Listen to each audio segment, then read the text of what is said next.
And it's being found to lower risk of all cancers combined. And all the GLP-1 drugs seem to have a benefit with cartilage remodeling. So if you have osteoarthritis and joint issues, those GLP-1 agonists seem to be beneficial because they might actually be able to regrow cartilage in between your joints. And anecdotally, I've been taking Retta for a while now. I've noticed while I'm on Retta, my joints do feel better, like particularly my knees. So, like, I'm just going to stay on Retta. Like, I'm not going to stay on a higher dose like I am now when I'm dieting, but just because of all the benefits with lowering ApoB, improving insulin sensitivity, joint remodeling, stuff like that, I'm just going to stay on it for the foreseeable future until there's, like, a better drug or something. So Paul saying, oh, you don't need GLP-1s if you're just eating whole foods, like, it's just horseshit. Pretty justified for people to go with a retatrutide that costs $1 a milligram versus trying to, afford this in today's economy. Whew. Okay, we'll talk about it because I think I have. That's a nuance that I always like to talk about. I have other concerns about Retta, but we can talk about it. Yeah. Yeah, we can. The only real genuine concern with Retta is it does raise your heart rate more than other GLP-1s. I think at the highest doses, it raises your heart rate by an average of 7 beats per minute. No one knows if that's actually a problem or not. I think the first research looking into that is going to be published in 2030. So it's going to be a few years before they know if the increased heart rate in and of itself is a problem on these GLP-1s. But that's the only real concern. And if you're on a lower dose and your heart rate stays low, there's not really any concern with that. What would happen if you add 20 tablespoons of extra virgin olive oil to your diet? That's like 2,400 more calories. Would that make you fat or cause some health issues? Would your body even absorb it? Would it use as fuel or convert directly to fat? Yeah, you'd get fat. You'd probably at first go through a transition phase where you'll have really oily shits because your body just isn't used to processing that much olive oil. But yeah, you'd get fat as fuck if you just add 2,400 calories to the diet you're already eating. Yeah, that'll make you fat. Thanks though, Q. Are you actually vegan, and if so, how do you get enough protein? You look great, man. I am actually vegan. I've been vegan for 16 years, and I haven't eaten any meat, dairy, or eggs in that period of time. You get enough protein by eating enough protein. So, tofu, seitan, what's the other one? Textured vegetable protein. Variety of mock meats are available too, like, Beyond Burgers, stuff like that. And there's also beans, lentils. Those are all very high in protein. But thanks, dude. Appreciate the compliment. Thanks for the donation. Hello VG, why do you take Ritu over Tearsup? Maybe you've explained before, but I must have missed it, sorry. The main reason is because Retta has the glucagon agonism, which tirzepatide does not have. Glucagon agonism has some benefits with glucose control. And for me personally, when I'm dieting, I tend to get really low blood sugar. So I end up getting lightheaded, feeling kind of like weird and sick, and if you've ever had really low blood sugar and gone hypoglycemic, it's a really weird, fucked up, shitty feeling. So it's not really the weight loss benefits that it has that makes me take it. It's more just the glucagon agonism. It's just more beneficial for me personally. So it's just better for glucose control, where I have more stable blood sugar levels when dieting. I am on growth hormone as well, and I think the the insulin sensitivity thing with growth hormones overhyped, but assuming it does have any negative impact on insulin sensitivity, again, because of the glucagon agonism with Retta, that would be more protective against preventing some of the insulin insensitivity from growth hormone than tirzepatide would be. I'm not really worried about it, but again, it's just another benefit of taking Retta over tirzepatide, just to have that, you know, precaution, protective effect. But yeah, the main thing is just the better blood sugar control with the glucagon agonism. I don't need Retta for appetite control. I've had a weird, like, ongoing side effect from taking antipsychotics. I can't remember what it was. It might have been Wellbutrin. But I used to have really bad mental health issues with depression, and my doctor prescribed me Wellbutrin for more stable mood. And since I took Wellbutrin, I have had a permanently suppressed appetite. I haven't been on Wellbutrin or any psych meds for well over 2 years now, and I still have that appetite suppression from it. It seems to be, like, permanent.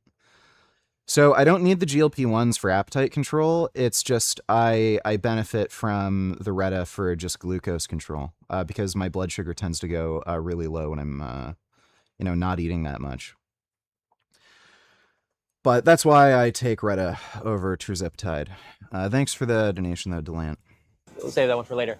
But So maple syrup is amazing too. I mean, wouldn't exactly say Beyond Meats are healthy. They changed their formula, so they have less saturated fat now. Before, I'd say Beyond Meat's kind of more of a sometimes food. Because they changed their formula where they're using more avocado oil, I'm fine recommending it to be eaten more frequently. It's absolutely better for you than eating actual meat. And if you're taking the Beyond Meat that has the reduced saturated fat with the new avocado oil formula, it's not bad for you. So the only real concern with Beyond Meat, I'd say, is like the sodium. So if you have high blood pressure and you're eating too much sodium already, you probably don't want to be eating too many mock meats. Is there any benefits to being vegan? I have been pescatarian but thinking of being vegan for a long time. Yeah, the big benefit is you're not a piece of shit that supports animal abuse and murder. So if you go vegan, you're not going to be a literal Nazi to the animal kingdom anymore. And on top of that, there's a bunch of personal health benefits. You have lower risk of heart disease, diabetes, certain forms of cancer, and all-cause mortality. Thanks for the donation, Shocky Cakes. we don't need to get it because you got your stuff, but we got honey. I think I already have some. Okay. Yeah, I already have some. Okay, so you want to get some rice? Yeah, let's do it. Let's find some rice. I'll let you pick the best of the worst. The best of the worst rice? Yeah. Yeah, there's a little bit there I can share. Let's see if it's over here. Chips, sports drinks. What about this? Any of these coconut waters? They're good. These are great. We got the real thing. Yeah, so, we have the... I mean, these are good. The Harmless Harvest is good. It's in plastic. Again, I'm splitting hairs, but you know. So. Well, it's important. Let's see. I think it might be that way. Mango organic smoothie. I might need. Give me 2 of those. Okay. Fuck it. Circle back this way. All right. Let's see. Spices, baking, oil and vinegar, oats. We're still gonna try to go to a restaurant, right? And, and order healthy there. Yeah. We'll go somewhere good. God. It's got to be in here, right? Hell yeah. We were just here, so we'll find it. So let me tell you about peanut butter real quick. Do you like peanut butter? No. Okay. Fucking hate peanut butter. So this is interesting. Have you seen this oil Weird, I like peanut butter. on top? Yeah. So when you make this natural peanut butter, it like separates in the oil on top. And I was doing some research on this recently and found that within 2 to 3 months, this oil on top is like very rancid. The peroxide value, I think, was like 75 plus milliequivalents per liter. So if people want to eat peanut butter, you need to grind it yourself because this is like peanuts are a seed. We call them a bean or a nut, but they're actually a seed. And that oil on top becomes rancid pretty quickly. They're not a seed, they're a legume. So problematic. Yeah. Every time I used to get a jar of peanut butter, there'd be like this weird shape in the middle. Like Julio is always, I don't know what he's doing. Our early ancestors did get heart disease.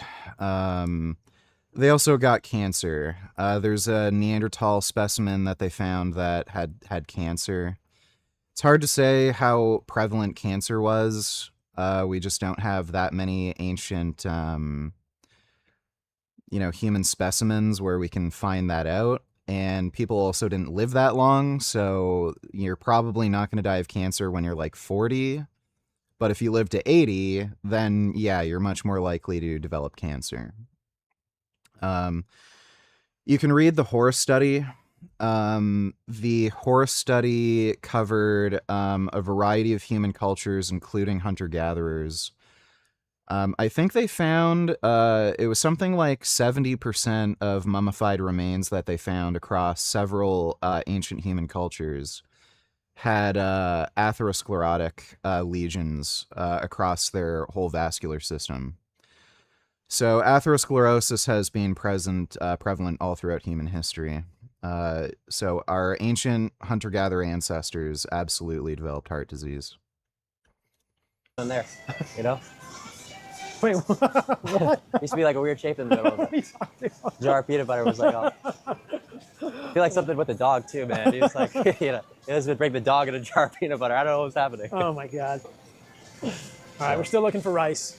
All right. Clav needs rice. I do. I mean, I have some white rice at All home. right. It's not a big deal. Okay, we're good. I think we have a good shopping cart. All right.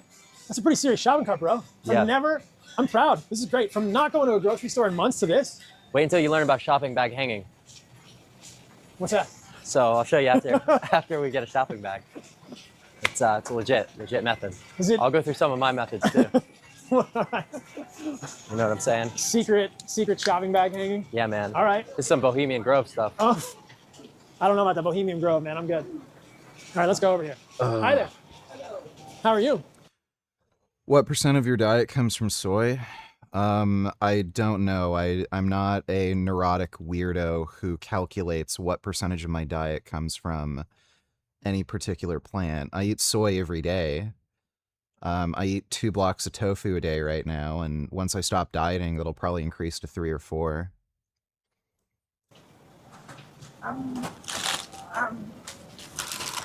Just okay. Yes, okay. Okay, well, it's good to see you.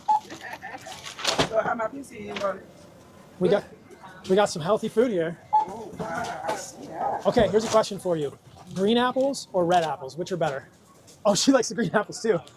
Uh-oh, I can't do it. I can't do it with green apples.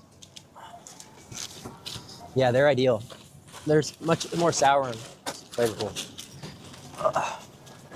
There we go, I think. Then I don't know if you could scan just like one of these, or no, we'll put them all up here. How much progress can I make with just a dumbbell set that goes up to 40 pounds? I have no idea. If you're Nigerian and you have elite Nigerian Olympic genes, then you might be able to get pretty jacked. If you're an average person with average genetics and you're just like a white guy, probably not particularly jacked. So entirely depends. I would recommend investing in a home gym. It's not all that expensive. To get a power rack, an adjustable bench, and a basic barbell set, you're looking at well under $1,000 if you're frugal, and you either get like a good deal on weight plates from a local store, or if you get them used. So that would basically be the same cost as a gym membership per year, and you'll be able to do all the basic barbell lifts that build a fuck ton of muscle. So it's worth, I would say home gym is extremely well worth investing in. After COVID, I invested in a home gym setup, and I should have done that way long time ago. Hope it helps. Thanks, Kyle. There we go. We got a lot of stuff. Wonderful. So we'll find a good restaurant over in Brickell. Yeah. I know some good spots there. So we have our car. I don't know if you drove. I drove. Okay. Yeah. I'll come. I'll drive, or I can come with you guys, or we can all go in my car or whatever. All right. Well, ideally we would just bring you over there. Yeah, it's fine. Okay. Or We could drive you back at that. Yeah. All good. All right. Let me Let's see. Bye.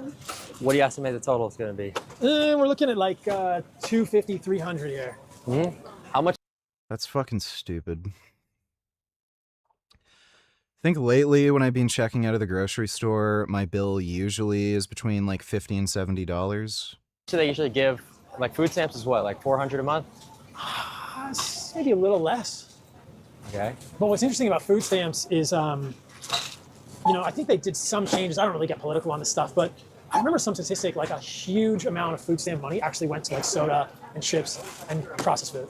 Yeah. It's pretty crazy how much people spend on that. You ever had one of these? Yeah, it's not even like a week's worth of groceries. Yeah, we'll give you that one. Have you ever had that? They're good. Yeah. Hello. All right. She's getting gifts. I got it. Oh yeah. Hello. Clav bought her a coconut. Let's go. You didn't even know. But yeah, we had plenty extra, so we don't. We got tons of coconuts. How many calories do you think is one of those coconut waters? 100 or 200? I would say like, my guess is 90, 100. Oh, that's not too bad. Yeah, 90 or 100. Yeah, Then you got- I love coconut water. A lot of So potassium. good. It's ideal. So much potassium. Yep. In Costa Rica, that's all we drink are coconuts. It's like, that's the thing. I got coconut trees in Costa Rica. We'll chop down the coconut, Yeah. eat it straight off the tree. This is pretty close. I saw the video of your house in Costa Rica. It looks pretty cool. Yeah, Whole Foods is really expensive. It's very very intricate design. You have like the copper wire Yes. that goes all the way down Yes. to the soil. Yes, yes. I was like, dude, I'm like, trying to do the real grounding, man. Real grounding. And then, grounding is comical. And then, who knows? And then I've got a big pool, which is ozone. Okay. And then did you see the platform on the roof to I jump did. off into the pool? Yeah, that looks pretty fun. Okay, we got more stuff, Julie. You don't have a bunch of chlorine in your pool? No, it's all ozone. No. We can't do chlorine in the pool. Is it fine when you open your eyes in your pool? Since It doesn't there's no bother your chemicals? eyes at all. Because Really? it's just Yeah. like, 'Cause I know like when you do it in a regular Thought ozone was toxic. pool, it's brutal. no, it's just like clean water. Okay. It's clean water. All right. And My eyes started watering even just thinking about that. yeah, It's, just so you guys know, I asked Cloud, like, when was the last time you were in the ocean? And he said years. Yeah, it's literally been years. Years. Well, I mean, there's like the sharks and stuff. It's like honestly brutal. But, I mean, you're not going to get bitten by a shark, like, Amazon Prime. Amazon Prime? That'd be funny if Paul gets it's bitten all by a good. shark. I don't know. I think Or boating. It's like under my email or something, so I don't know. I don't want to leak it. Thank you. Thank you, Julie. Have a good day. Wonderful. Yeah, we'll see you guys soon. Take care. All right. I don't know where we should put that cart. You just grab it. We'll bring it out. Yeah. Let's go. Dude, if you saw what Paul looked like even just 3 years ago, this guy is getting super ultra wrinkly and his skin is fucked up. He moved to Costa Rica not too long ago, and this idiot doesn't understand that in Costa Rica, the UV index is way higher. So he's been fucking up his skin really, really badly with the Costa Rican sun. He's also lost muscle mass. Like, again, just a few years ago, he looked bigger and stronger. Let's go. So shopping bag hanging. Yes. This is where you take one of the shopping And he bags. trains like a bitch, And this one too, is so quite that- heavy. You're gonna wrap it around your wrist. I think he's just like so. really lazy So and go kind for of a it. beta male. He's really afraid of lifting heavy weights. And now, I think it might be illegal to do this in public, but you would hold on to your shaft and stretch your suspensory ligament. I thought this was what we were talking So about. usually you do like 1 hour a day, and like you could get like 1 more inch of length. So you're stretching your member. Your suspensory ligament. Yeah. Oh my God. All right. But it diminishes your erectile angle. So. Oh man, do we want one more It's inch? a trade-off, Do we yeah. want one more inch, or do we want the superior erectile angle? Well, it's definitely something to consider. Because if you look at the anatomy of the vagina, right, it favors a high erectile. High erectile angle. But that's if what I you're thought. over the ideal, then you actually will benefit from doing the shopping bag hang. So you have to do some measurements. You have to do some What is math. the ideal erectile angle? I believe it's about 40 degrees. Really? Yeah. Okay. If I'm not mistaken. You guys know what's hilarious? Is I have What? the exact same car. Really? Mine is right there. Oh, yeah. I don't know. Well, Julio, could you drive us? Is that a Cadillac? All right, so we'll just get in the back so that we can continue the stream. All right, sweet. I don't know how to do it. Fuck. Yeah, is that a Cadillac? Oh my God. Oh He yeah, has a we'll go on this side. I Cadillac. fucked up the Jesus. parking. Oh. That was me. Yeah, I think that's a Cadillac. Those are fucking terrible. 15 to 17. What do you buy? What do you? What? A bag of rice and a block of tofu. He made a shopping vlog. I'd actually watch that. Don't know if you did. Haven't looked at all your videos. If you look at like my daily vlogs where I do like full day of eating training, some of those I go shopping and I show what I eat. I don't know what you mean by 15 to 17.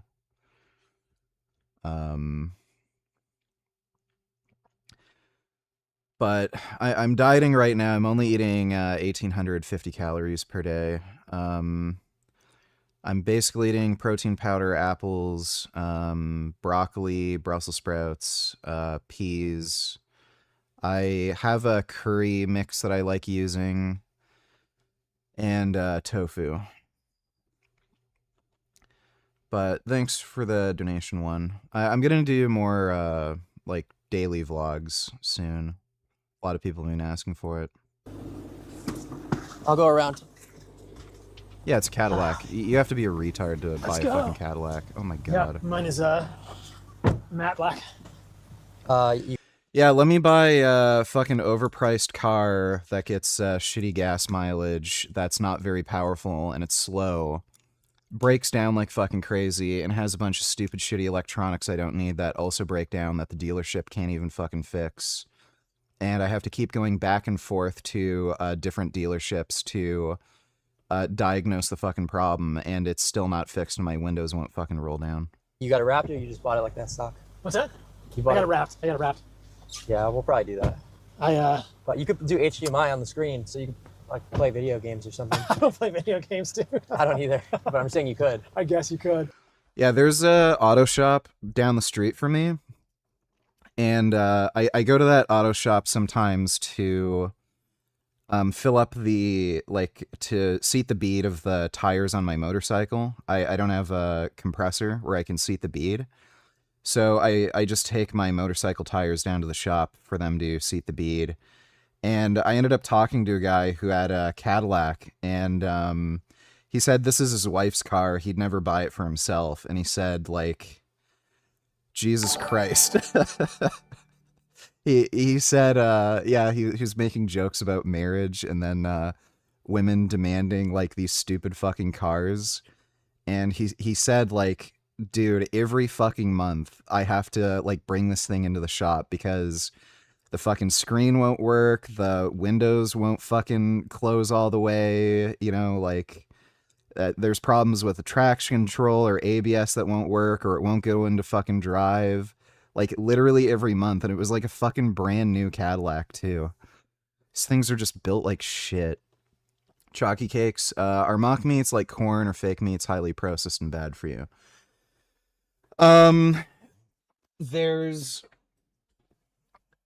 There's a food, so processed food can mean a lot of different things. So like high fructose corn syrup is highly processed. Protein powder is also highly processed. Protein powder is good for you. High fructose corn syrup is not good for you. So food processing does not determine whether or not a food is good for you. And there's different classification systems for how you define processed food.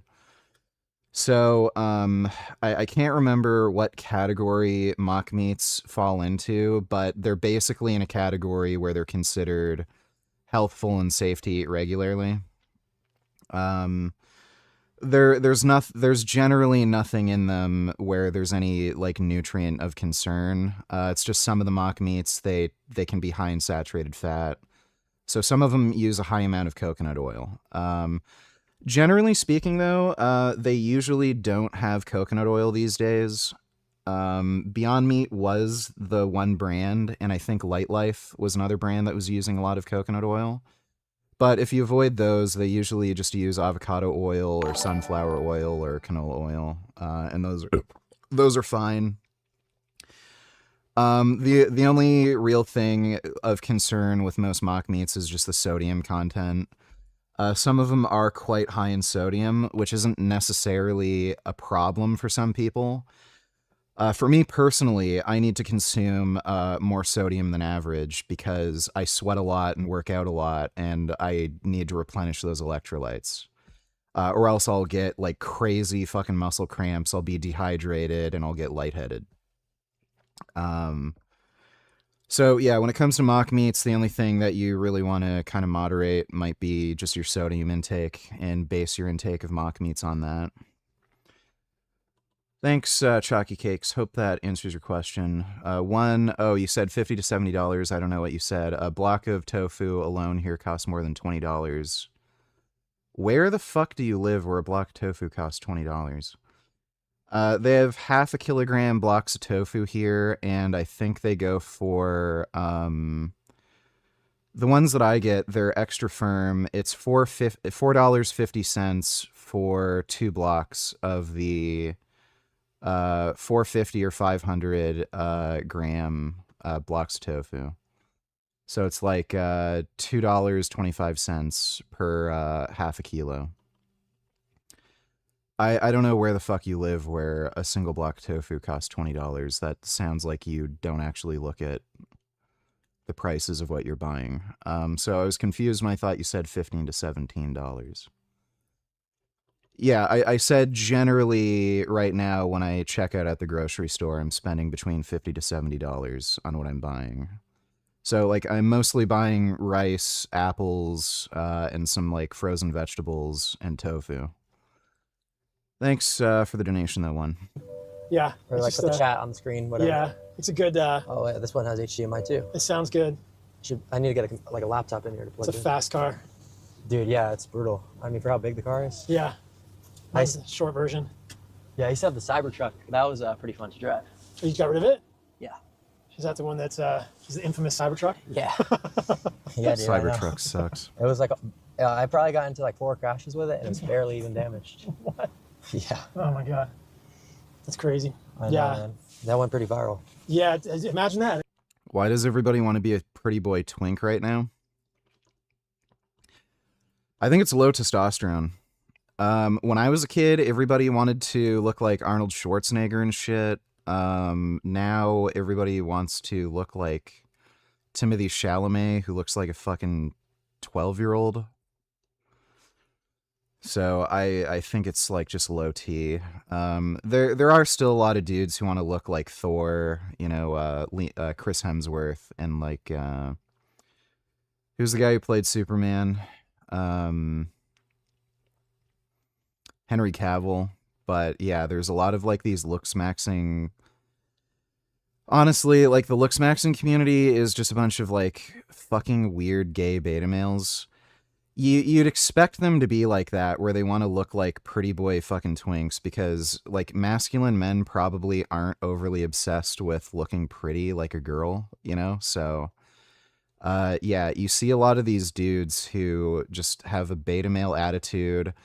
Oh, I don't really like lifting weights that much. Like I just want to be lean and I want to stay looking young. This is my like fucking skincare routine. They're just really gay. It went pretty viral.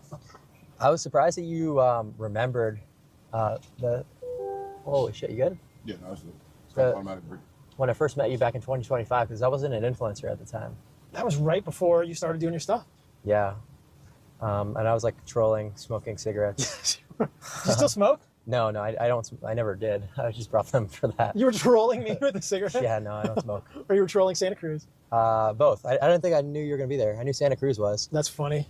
Yeah, so I had a mutual friend. That was at the Tallow or Organic or whatever. Yeah, we were doing a meetup for lineage stuff. Yeah. How's that going? The Tallow Organic. Are you a part of that? Or? No, it's just in Just in LA, the one. Yeah, it was just in LA. We did a meetup there because one of my company's Lineage. I brought you some Lineage stuff. I'll bring it to your house. Sweet. I know you don't do protein powders, but if you mess with protein bars, it's like super good protein do. bar, super clean. What flavor? We got 4 flavors. We got chocolate chip cookie dough, coconut macadamia. Dude, I looked up the reviews for Paul Saladino's protein bars on Amazon. Everyone says they taste like shit. They got terrible reviews. And mixed berry. Okay. Yeah, I got some in my car. I can grab them if you want to try. Probably after lunch. Yeah, we'll do after. Yeah. But I was there. We were doing a launch for Lineage at Tallow. Okay. It was crazy though. Like all those people, just I don't know, like meeting a ton of people. It's always fun, but it's exhausting. Yeah, I've been talking to people for hours and hours, and there's this guy over there smoking a cigarette. And I'm like, what is this guy doing? I'm trying to. You got to stand out. I'm trying to do some work. I'm trying to like meet people here. And then you wanted to do the sperm racing. Yes, bro. I was like, how does this work? Like, I'm literally on roids. Yeah, that was my. Oh, nice. Yeah, the matte black is nice. Yeah. Yeah. So I'm roided. So like I'm infertile right now. Yeah. Yeah. Wasn't there something online about a pregnancy? That was just like a poly market. A poly market? Yeah. What does that mean? Prediction market. Okay. Scambling. Okay. Scambling. Whoa, no. I just this is the whole thing. Okay. I don't know how this world works. Yeah, I don't. No, but no, I'm not having a kid. Okay, not yet. Do you want to have kids eventually? Yeah, I think if like even if I were to have a kid by some miracle, like now, like if God wills it, you know what I'm saying? But yeah, I wouldn't like intentionally do it. Yeah. Do you have brothers and sisters? So here's a pro tip. A lot of people tell you if you're on steroids, like even just testosterone, it'll make you infertile. That's not entirely true. One of the biggest studies on TRT came out of China. They used a really weird ester of testosterone. It wasn't the normal test CYP or test enanthate. It was test decanoate or something. It's a real it's an especially long ester of testosterone, so this might have also skewed the results. They found that 95% of men who were on the test decanoate for TRT, they had no detectable sperm. So they were considered completely infertile. The other 5% had varying degrees of fertility, so they did have detectable levels of sperm. So if you take 100, so like again, if you just do the math, if you take 100 dudes, put them on testosterone, 5 out of the 100 may still be able to get a girl pregnant. There's also a possibility that if you are on testosterone and it doesn't eliminate your sperm count, you still are producing sperm at a normal enough level. It may actually make you more fertile because testosterone increases prostate-specific antigen. And prostate-specific antigen is made to protect the sperm once it goes inside the vagina. So if you have a normal sperm count while on testosterone or any steroid, and your PSA is elevated, it could, in theory, actually make you more fertile. So testosterone replacement therapy or just being on steroids for performance enhancement in general, it's not a particularly reliable method of contraception. So I would say, yeah, still wear a condom, still use contraception, or at the very least, just get your sperm tested periodically while you're on testosterone just to see if you're still producing sperm, because it's not a guarantee that you're going to be infertile. I have a younger sister. She's 16. What does she think about all this? I think it would probably. And again, that study was done on testosterone decanoate. That might be a unique effect of that ester. So if you're on test enanthate, there may be, you may actually have like higher rates of fertility, whereas like on decanoate, it's 5%. On an enanthate, it might be like 20%. Like, I'm not sure. I've known a lot of fucking bodybuilders who are blasting tons of fucking gear who still conceive children. Like Ronnie Coleman, he has 8 kids, and he conceived every single one of those kids while he was blasting fucking steroids, you know, competing for the Mr. Olympia. Probably be like a little bit annoying for her because like all her friends are probably watching my stuff, and it's like, I don't know, getting like outshined would be kind of brutal. By her brother? Yeah. Male sperm dies before female sperm does. I think you need a sex education class, dude. Women don't have sperm. What is a good testosterone ester for beginners? Well, it's not a matter of beginner or not. It's just test CYP and test enanthate are the best esters. They'll give you stable levels, and it's metabolized in a way where if you need to get your testosterone higher, you can just take a higher dose and it will very easily raise your total androgen load. If you're using a very long ester of testosterone like decanoate, because of the way it's metabolized, you can't just increase the dose and increase your testosterone I was score. just about to ask what to take to maintain sperm while taking. Going to start 20/mg weekly to start. That was what was holding me back this whole time. Thanks for the info. Why do you care if you have low sperm on test? If you're not trying to conceive kids right now, don't bother keeping your sperm count high. So, HCG is used alongside TRT or HCG monotherapy to restore sperm count and fertility. You only take that if you're trying to conceive kids. HCG has a bunch of side effects, and some of them are pretty bad. A lot of men have bad psychological side effects from taking HCG. So don't take HCG unless you need to.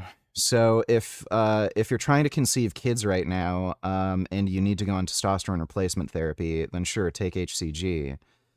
But if you're not trying to conceive right at this very moment, don't bother taking HCG. It doesn't fucking matter. Once you go off testosterone, your sperm count's gonna return to normal on its own. And even if you have low sperm count, you can just use HCG later to just return your sperm count back to normal. There's no need to stay on HCG. So don't bother. You're just introducing another drug that has a bunch of potential side effects, and it has a cost to it too. So why would you add another drug that has a bunch of potential side effects and you're wasting your money when you don't even need to? It's stupid. So just start test, and then once you want to have kids, make the decision if you want to go on HCG monotherapy or not. Or take HCG along with testosterone replacement. Thanks for the donation, though, John. Yeah, so test nenthate and test CYP are the only test esters you should really consider taking. Any longer-acting esters of test like isocaproate, it's isocaproate or caproate and decanoate. They're too long. So you won't be able to increase your testosterone past a certain point with those long esters. So there's no point in taking them. And there's a very short-acting ester of test propionate. I wouldn't recommend taking that outside of niche circumstances. Test propionate tends to cause really severe post-injection pain. And some people seem to have an allergic reaction to it as well, where they just feel sick in general. It's also a very short-acting ester, so you can't raise your serum test concentrations very high with it. The only time I'd recommend trying test propionate is if you have issues with like sexual dysfunction. Some men find that test propionate helps with sexual function a bit more.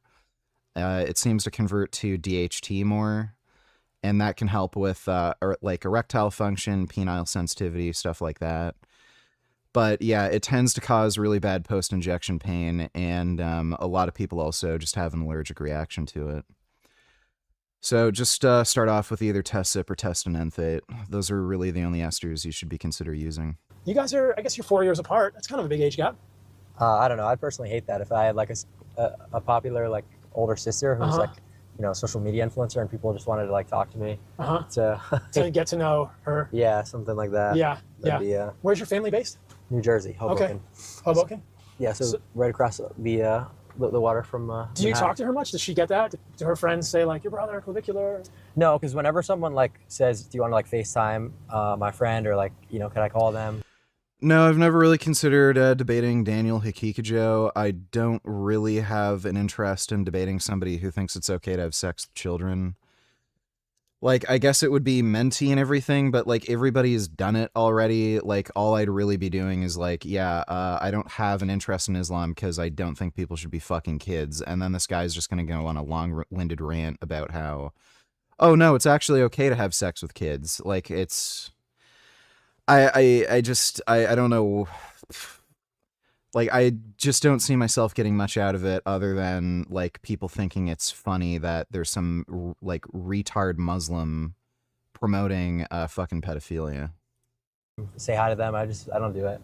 So it doesn't really matter too much. Would both test sip and test nenthate be taking sub-Q, or they have to be intramuscular? You don't have to inject them intramuscularly. You can technically inject them sub-Q, but the drugs have been designed to be injected intramuscularly. So they absorb better intramuscularly. If you inject testosterone or any steroids sub-Q, what's going to happen is you're going to have very large bubbles of oil form in that subcutaneous tissue, and it can cause scarring. So you'll end up having scar tissue and lumps that will never go away. And if you have to inject frequently, so ideally if you're taking testosterone, you inject every day. Second best is every other day. Like third best is 3 times a week, but like bare minimum, you're injecting twice a week. And with the lower injection frequency, you also have to inject a larger volume of fluid. So if you're injecting a large volume of fluid subcutaneously under the skin, like that's only that much more likely to cause this large lump Like of listening scarring. to debates while driving. Put you versus Jim Bob on. Holy shit, is that guy retarded? I seriously don't know how you have the patience during the debates when someone won't budge off their ignorance. Oh yeah, Mr. Dinosaurs don't exist and Jurassic Park made it all up. Like, I mean, the guy's just a fucking retard. I don't take him seriously, so I don't get too pissed off at complete retards. It's kind of like watching a monkey at a zoo, you know? I'm not going to get mad at a monkey for going, you know, for screeching at me, you know? Thanks for the donation, though, John. Yeah, so if you inject sub-Q, you're just going to cause a lot of lumps and scarring under your skin that is not aesthetically pleasing. And on top of that, the drugs don't absorb as well, and injecting sub-Q also biases the metabolism to aromatization. So you're going to have less androgen load and more estrogen, which isn't necessarily ideal. So just inject intramuscularly. It's not any less. It's like people think injecting under the skin is less painful. It's not. Injecting intramuscularly is likely going to cause you less pain. Even like her good friends who she wouldn't mind doing that for, like I wouldn't answer the phone. Yeah. It's a different life, man. So okay, I met you in LA. Yep. What happened? Like from there to now, like your life is completely different, dude. I know, it's pretty crazy. What happened? Well, I mean, I wouldn't really say, yeah, I got it. I'll put. Any advice on varicose veins and calves? If you have varicose veins, they're permanent. The only way to get rid of varicose veins is through surgery. Best way to prevent varicose veins is keep your blood pressure under control, and also try not to strain too hard when you're taking a shit. A lot of people get varicose veins because they have high blood pressure and they're not eating a good diet with a lot of fiber, so they have to strain really hard when they're taking a shit. And that's generally what causes varicose veins outside of just a genetic predisposition to get them. We'll go to Brickell. Go Put to in like Nude. You want to go to Nude? Yeah. I like that place. They have a really good hot bar. Okay, let's see. Search maps. Nude Brickell. Yeah, intramuscular injections are not more painful. If anything, they're less painful. Wait, which one is it? This one? No, not Nude Night. It's like a nude grocery store. Nude Miami, that's it. That's gotta be it. I think Nude Night is something else, bro. Yeah. Well, only one way to find out. Let's go to Booby Trap after Yeah, this. I'll see. You know what that is? No, I don't. I have an idea. That's the PR answer. I don't know. I have no idea what that is. I don't know What what could Gold that Rush be? is. I have no idea what that is. I've never heard of it. Yes. It's a beautiful thing, and that's what I am espousing at this point in my life, you know, intimacy and monogamy. But I think that all humans have this also pull toward novelty, and that's a challenge for people. And I think that yeah, it's an interesting way. Like relationships are super valuable and super meaningful. I think Porsche, bro. Is this not masculine? Dude, I don't know, man. It's, I like it. I would drive that. I mean, if somebody gave me a 911 Turbo that was pink, it's a 911 Turbo. I'll just deal with a pink color, you know? What turned you off to gear in the earlier years, and what would you say was the turning point? Test levels checked, influencer you watched? The only reason I didn't use steroids before was because I was gaslit by everyone into thinking they're like terrible for you and they're going to make you die super young. And they cause all these health problems and mental health issues. And then when I found out it was the opposite, if you use gear properly, it actually makes you healthier and it improves your mental health. Then I just decided to go on because there's basically everything to gain, nothing to lose. So that's basically why. Thanks, you. That's OnlyFans girl for sure. What do they call that? Peacocking, right? I think it's just like an indication of that you have an exclusive content for them. Have you been here before? Never. This place is cool, man. Okay. Looks so nice. They do no seed oils. They have grass-fed steak over there. They have good smoothies. Let's get the grass-fed steak. Yeah, it's good stuff. I really like the podcast you did with Derek. What's up, brother? How you doing? Derek from More Plates, More Dates? Yeah. That was a really good one. Which one? I think we did two. I'm sorry. I've probably seen both because I actually did used to watch you a lot. I don't really have time to watch content too much these days, but I watch a lot of your stuff. Him, like Vigorous Steve, probably Leo too. I don't know if you've seen him.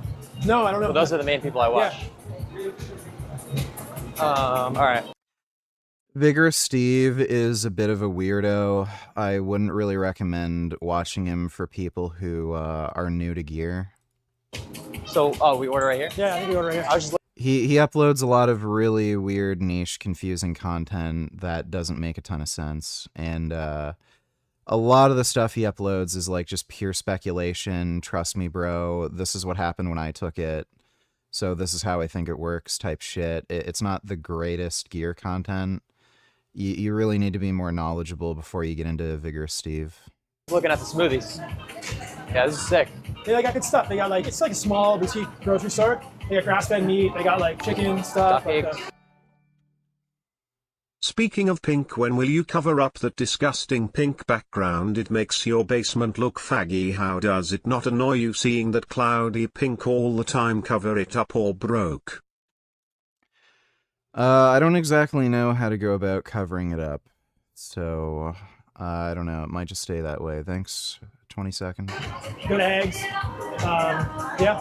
So a bunch of like boutique brands over there. We're going to get Lineage in here, Heart and Soil and stuff. It's good. Yeah. And that's like right here. It's like, it feels like the spot to be. This could be a spot for that, bro. Shit, like raw, man. That's, steak. Why don't we do like... Can I do a pound? Like a pound and a half? Do you want like a side or? I think we're gonna do like let's do a pound of grass-fed steak. We'll split it. No, a pound each. A pound each, all right? Yeah. Nice. All right. How's your day going? It's going good. How's yours? Yeah, fine day. Been good in here? Yeah. Okay, do that. Some for him. Sweet. And what else we got? We got some. They got some potatoes for you. I'm gonna get some honey or something. Sweet. I'm gonna get the potatoes for sure. Yeah. So you got Japanese sweet potato, Russell potato. I'll do the Japanese. Sweet. Yeah, they're great. We bake them and then flash fry them in avocado oil. Avocado oil? Yeah, we fry everything in avocado oil. Sweet. So even our tenders. Nice. No seed oils, right? No seed oils. Right, you guys. What's up? All produce organic. Organic produce. Yeah, and all the proteins are High quality. Yeah. Well done. Anything else for you? I think I'm good. Cool. Chimichurri for you guys? No, I'm good. Maybe he wants some. Chimichurri? What's up? Any chimichurri for you? No. What's up, guys? How are you? Good. Would you do a collab with the influencer even if they ate meat? For example, if they're Earl streaming like this. I'd be willing to, yeah. Thanks, Wonder. I think he's got it. Wait, can I look at these drinks over here real Yeah, quick? he's gonna get some drinks. 1 second.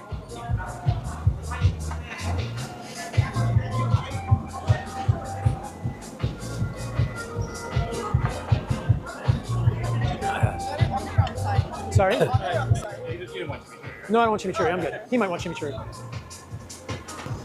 You need food, brother? Yeah, get some. Sure. Yeah, well, let's get some eats for everyone. There, wait, go get. You want some? You want some stuff? Go for it. Just wait. They're gonna order too. Sorry.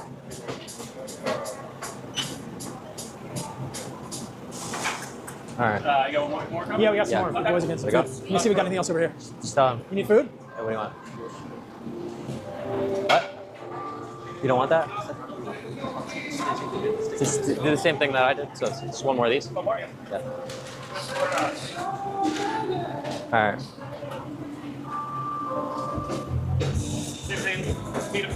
Yeah, yeah. Hi, how are you? Good, and you? Good. Nice to meet you. I'm Paul. You know, my brother is Oh, thank you. And I Really? Wow, thank you. Yeah, it's a pleasure to see you here. Thank you. So when you changed your diet, was that helpful for you? Really? Now it's tough, now I eat different now, but it was taking us the pills. Uh-huh. Yes, the heart and soul. 21st, these people are so backwards, they think they're eating healthy when they're not. Very cringe. Yeah, most people are, like, actually retarded. The problem with people is they just have inherent biases, right? So if they just like certain foods, they're going to have a bias into thinking that, oh, steak is healthy for me, or bacon is at least not that bad, you know? Thoughts on the fear of gear usage and balding? Does it cause it, or is it causing more of an expression in what you already have? I'll answer that in a second. Yeah, so like people have inherent biases, right? So if they like particular foods, they're going to be more prone to thinking, you know, that food is healthy or maybe not quite as bad as they think. So I think that's why you end up seeing crazy differences in what people perceive as healthy or not.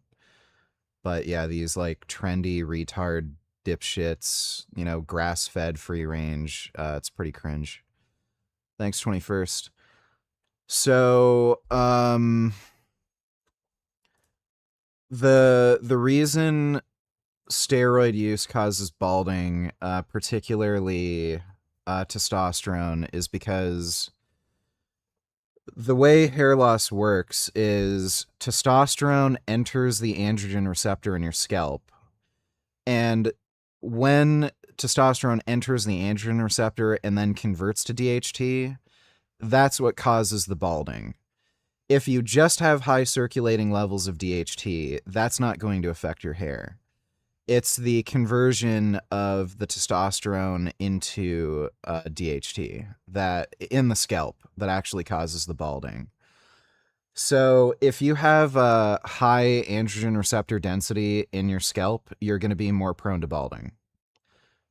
Just because there's more of those receptors where DHT can convert, and then that'll affect your hair. So basically, yeah, if you have a high amount of androgen receptors already and they're not saturated, and you add in testosterone, that will accelerate balding. But if you already have that genetic propensity anyway, you're going to go bald either way. It's just going to happen sooner. Some other steroids can cause balding through other means. So Tren can cause balding. Tren doesn't convert to DHT or anything, but it has something to do with like prostaglandin response, some weird shit like that. Some people say they lose a ton of hair on Masteron. I'm not exactly sure the pathway which Masteron can cause balding. I'm on Masteron. It has not affected my hairline at all. And some compounds also act as a very strong aromatase inhibitor, and lowering your estrogen a lot can also cause balding. But that's the general way balding occurs in men. It's testosterone entering the androgen receptor in the scalp, and then it converts to DHT. If you don't have high androgen receptor density in your scalp, then you're pretty much just going to be immune because your androgen receptors are going to be saturated anyway, and nothing's going to happen. I have not seen any accelerated balding since I've been on steroids, and no steroid seems to have affected my hairline at all. I've taken testosterone, boldenone, Masteron, Anavar, and Tren so far. None of them have seemed to affect my hairline. So if you have the genetics for hair loss, it's going to happen anyway. It's just that steroids may accelerate it. But thanks, yo. Hope that answers your question.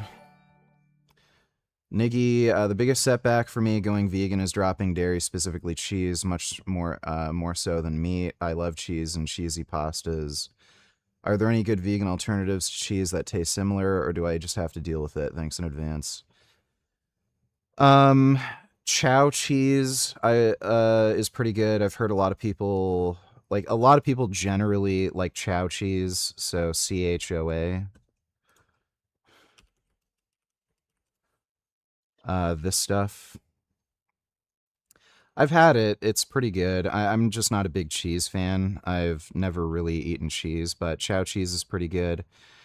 Daiya cheese used to have a really bad reputation, but they changed their formula, and now a lot of people like the new formula of Daiya cheese.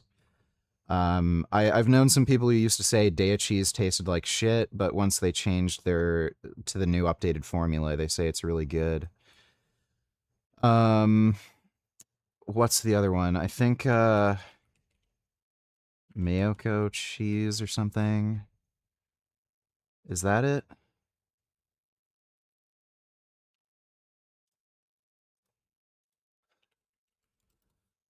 Yeah, Miyoko's plant-based cheese. A lot of people like that. What's another one? And Nuts for Cheese. Nuts for Cheese is also very good. They have a lot of different cheese flavors. And these ones are primarily made out of different nuts. Nuts for Cheese is a really good brand. Oh yeah, and Violife. Violife cheese. That's also a good vegan brand. So those are options for you. Thanks, Niggy. Hope that helps. Who else? Yeah. Okay, we'll start again. Yeah. Thank you. Could you just ring it up if you don't mind? Cool. Thank you. Thank you. I'm so glad it was helpful. Thank you. Thanks. Look who I got. I got a big vegan cat. Look how handsome he is. This cat eats a vegan diet. He's so big. You guys see how big this cat is? He's really big. He's a really big kitty. Big and strong. On his vegan cat food. Mwah. Love him. Cherries, bro.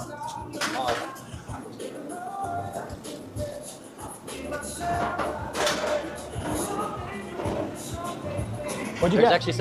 There's some hot girls here. This is the place, man. This is like you said, high quality. Like 21st, why are there so many white people and Americans in that video? Aren't they in Costa Rica? No, they're in Miami. Paul's visiting Miami. Thanks, 21st. This is like, I think that when you eat healthy, you're going to be more attractive, right?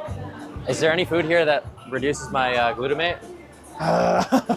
Cherries, probably. Cherries? It's like calming, right? No. Yeah, it's got to. Yeah. What's the mechanism of action? I don't know. That? We're going to look it up. I'm making it up on the spot, man. I'm making it up on the spot. Cool. Thanks for lunch, man. No worries. Has he back for all this? Yeah, the problem is Paul isn't exactly eating healthy, so... We're going to eat right here, I think. We'll bring it up. Okay. Yeah. I'll Thank you so much. You want to eat here, right? Yep. Go. Absolutely. Thank you. Good to see you. All right, we'll take these two.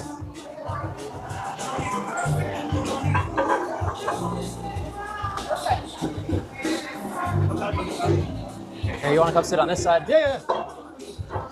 So I'll get the other plate out, guys. Thanks, guys. I have to grab a napkin or something. Thank you so much. Wonderful. This looks quite ideal.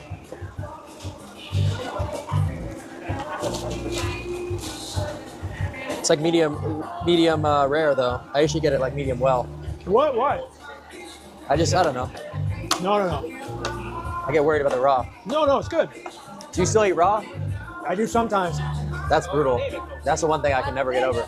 Most of the time, it's the raw stuff. I'll cook it, and it's fine, but we need forks. Yep. Some cherries? No cherries? No cherries. Cloud. I'm just about the steak today. All right.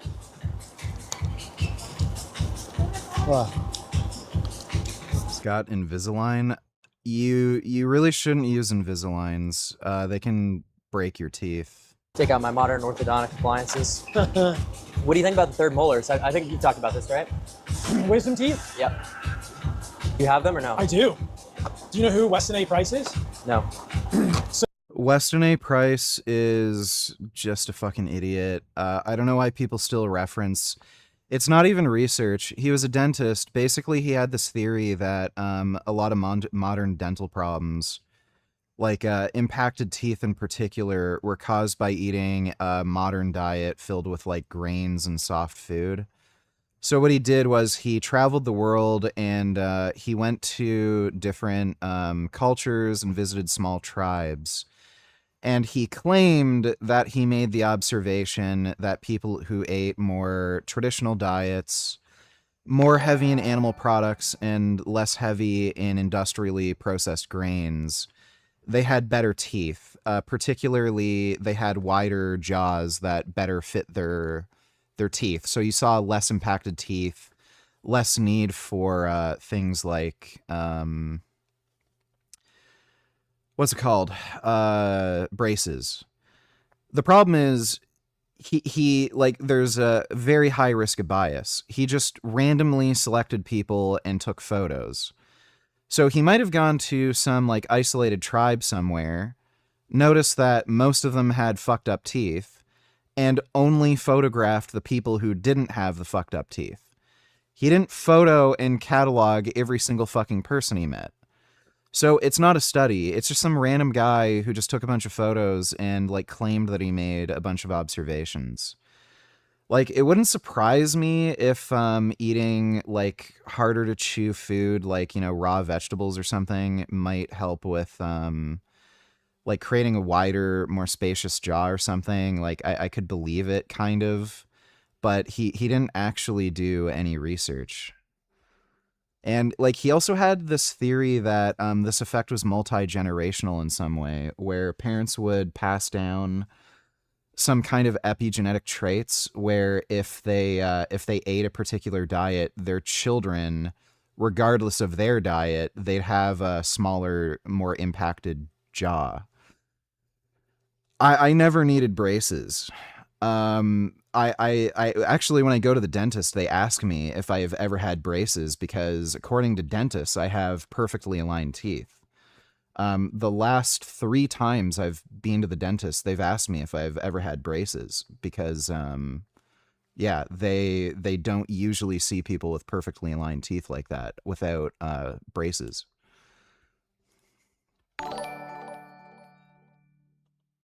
Would you still recommend gear if someone is severely obese? Any risks? Ozempic versus gear. I'm going gear.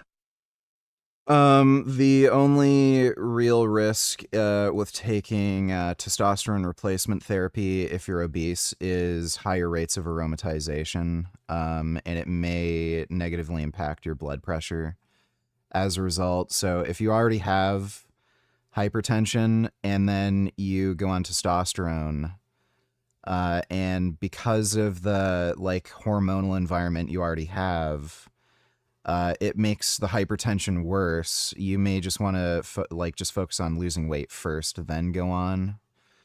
That's really the only thing, though. If you are obese, I would recommend trying to lose as much weight as you can before doing testosterone replacement therapy. If you're severely hypogonadal, then yeah, just go on testosterone replacement therapy. Start at whatever dose is tolerable for you. Just start off on a low dose. If you notice you're having the blood pressure issues or something on it, just lower the dose. And absolutely take a GLP-1 agonist. There's no reason whatsoever, if you're obese, you should not be on a GLP-1 agonist. Thanks for the donation, yo. 21st, Invisaligns are fine. I had them. They don't break your teeth. Show me evidence right now. Where did you make that shit up from? Invisaligns do break your teeth. Not everybody's a good candidate for it. And like, again, the idea behind it is they're putting a slight amount of pressure on your teeth. And over time, it's going to twist your teeth around kind of like braces. The problem is because it fits over your entire tooth, if they're not set up properly and they end up torquing your tooth right at the edge of the tooth, because it's right at the edge of the tooth and it's torquing it from the bottom, it can break your teeth. There's a lot of case reports of people having their teeth shatter because of Invisalign, especially your front teeth, which are longer and flatter. So braces are much safer. They're less comfortable. People will notice that you have braces as opposed to Invisalign. But yeah, you probably would prefer having braces over Invisalign just because of the risk involved with breaking teeth. Also, not everybody is a good candidate for Invisalign, and because there's a profit incentive to just get people taking Invisalign, they won't necessarily tell you that you're not a good candidate for Invisalign. Similar thing happens with LASIK eye surgery. Not everyone's a good candidate for LASIK, but because there's a profit motive for approving LASIK, they're going to just tell you, oh, yeah, it's fine, do the LASIK, even though, like, the machine might not fit on your eye properly, or because of the specific type of vision problem you have, it doesn't work well with LASIK. They'll still do it anyway, and then they're like, you can look up some of the bullshit that happens with LASIK. They skew a lot of the research results by just having very specific criteria for what they consider successful. Basically, if you get 20/20 vision and you can just read a chart, they'll consider that a success. But LASIK can cause double vision. I know a guy personally who got LASIK. They considered the procedure a success because he had perfect 20/20 vision according to just being able to read one of those vision charts, but he has double vision now. And it's especially bad at nighttime in high contrast scenarios. So when he's on the highway at night, he'll see two cars in front of him when there's only one car. The lines on the road are doubled, and he's had to learn to just like stay in between the two lines. So it's a similar thing with Invisalign. Not everyone's a good candidate for it, but because there's a profit motive for it, they're going to approve you, even though you're not necessarily a good candidate.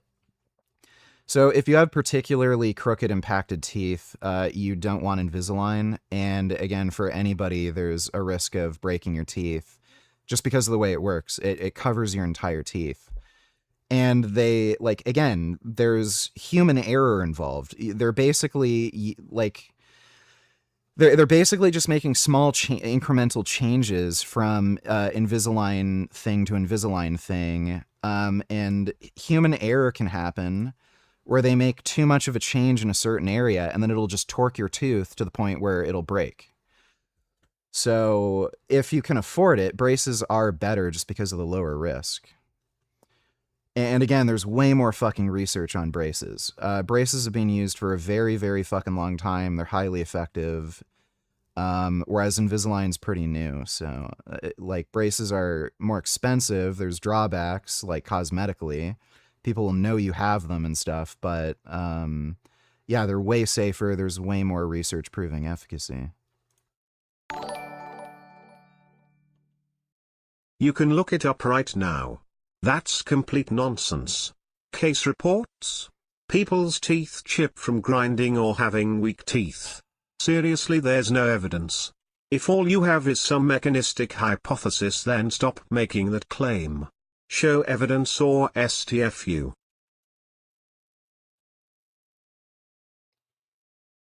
Accidental ingestion of a fractured piece of orthodontic liner. Trays cracking. I don't know why there's, yeah, this is weird. I wonder if they're doctoring some of the Google things. When people talk about teeth breaking or cracking during clear aligner therapy, clinical case reports and dental studies generally point to pre-existing enamel flaws, high bite forces, or complications like transient apical breakdown associated with clear aligner therapy, rather than the aligner plastic directly shattering a healthy tooth. Hairline cracks, existing structural flaws in teeth can become more noticeable or progress under orthodontic pressure. High bite force, grinding, or clenching teeth while wearing aligners places heavy stress. Liner fractures, trays themselves can crack from heavy wear, grinding, or improper removal. So yeah, it seems like according to the AI overview, a lot of this has to do with again pre-existing problems, but again, they're not going to tell you necessarily that you're not a good candidate for Invisalign because you have these pre-existing issues. And then once you start using the Invisalign, you're going to be more likely to get some kind of tooth fracture as opposed to just using braces. So, and there's people who've made YouTube videos talking about how they've broken teeth due to Invisalign, where they put in the Invisalign and then just suddenly their tooth snaps. Thanks, 21st. If you had a baseball bat and life jacket, which is more intimidating?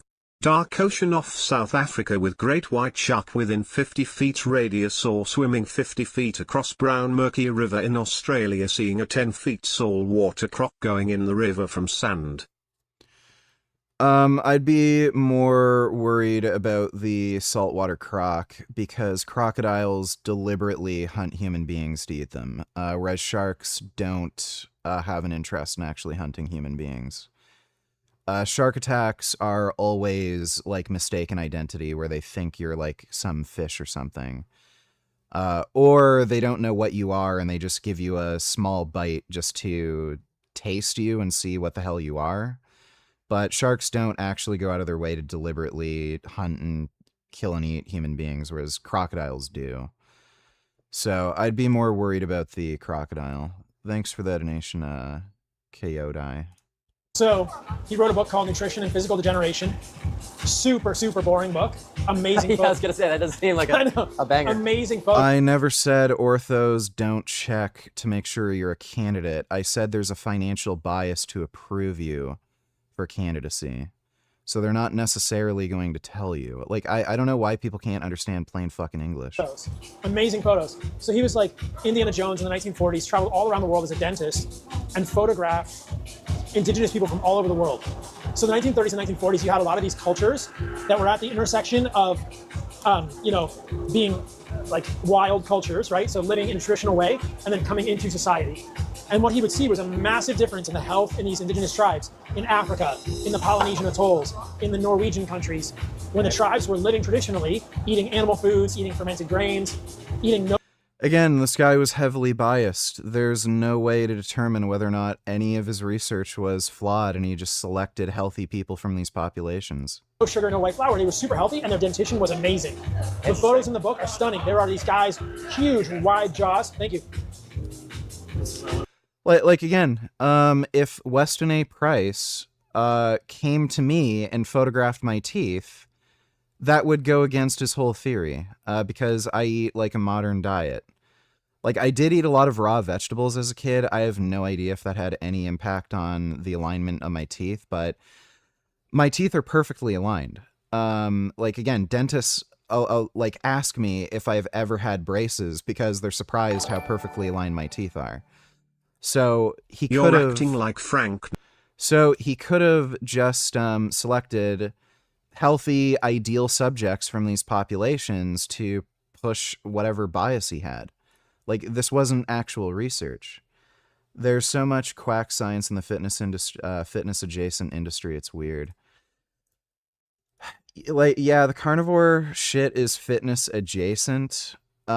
These people aren't really into fitness. What they are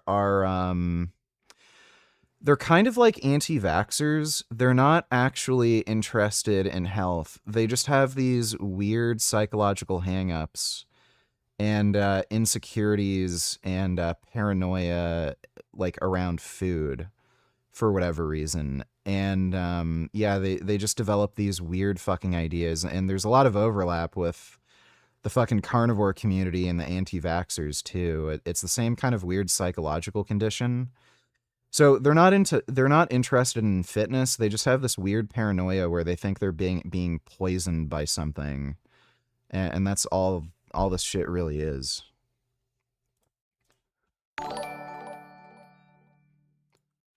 I got Invisalign and my teeth got completely botched from my failed eye surgery, thanks to ban. To this it's made me horribly depressed. Do not get Invisalign. 21st is a dumb retard working with the club.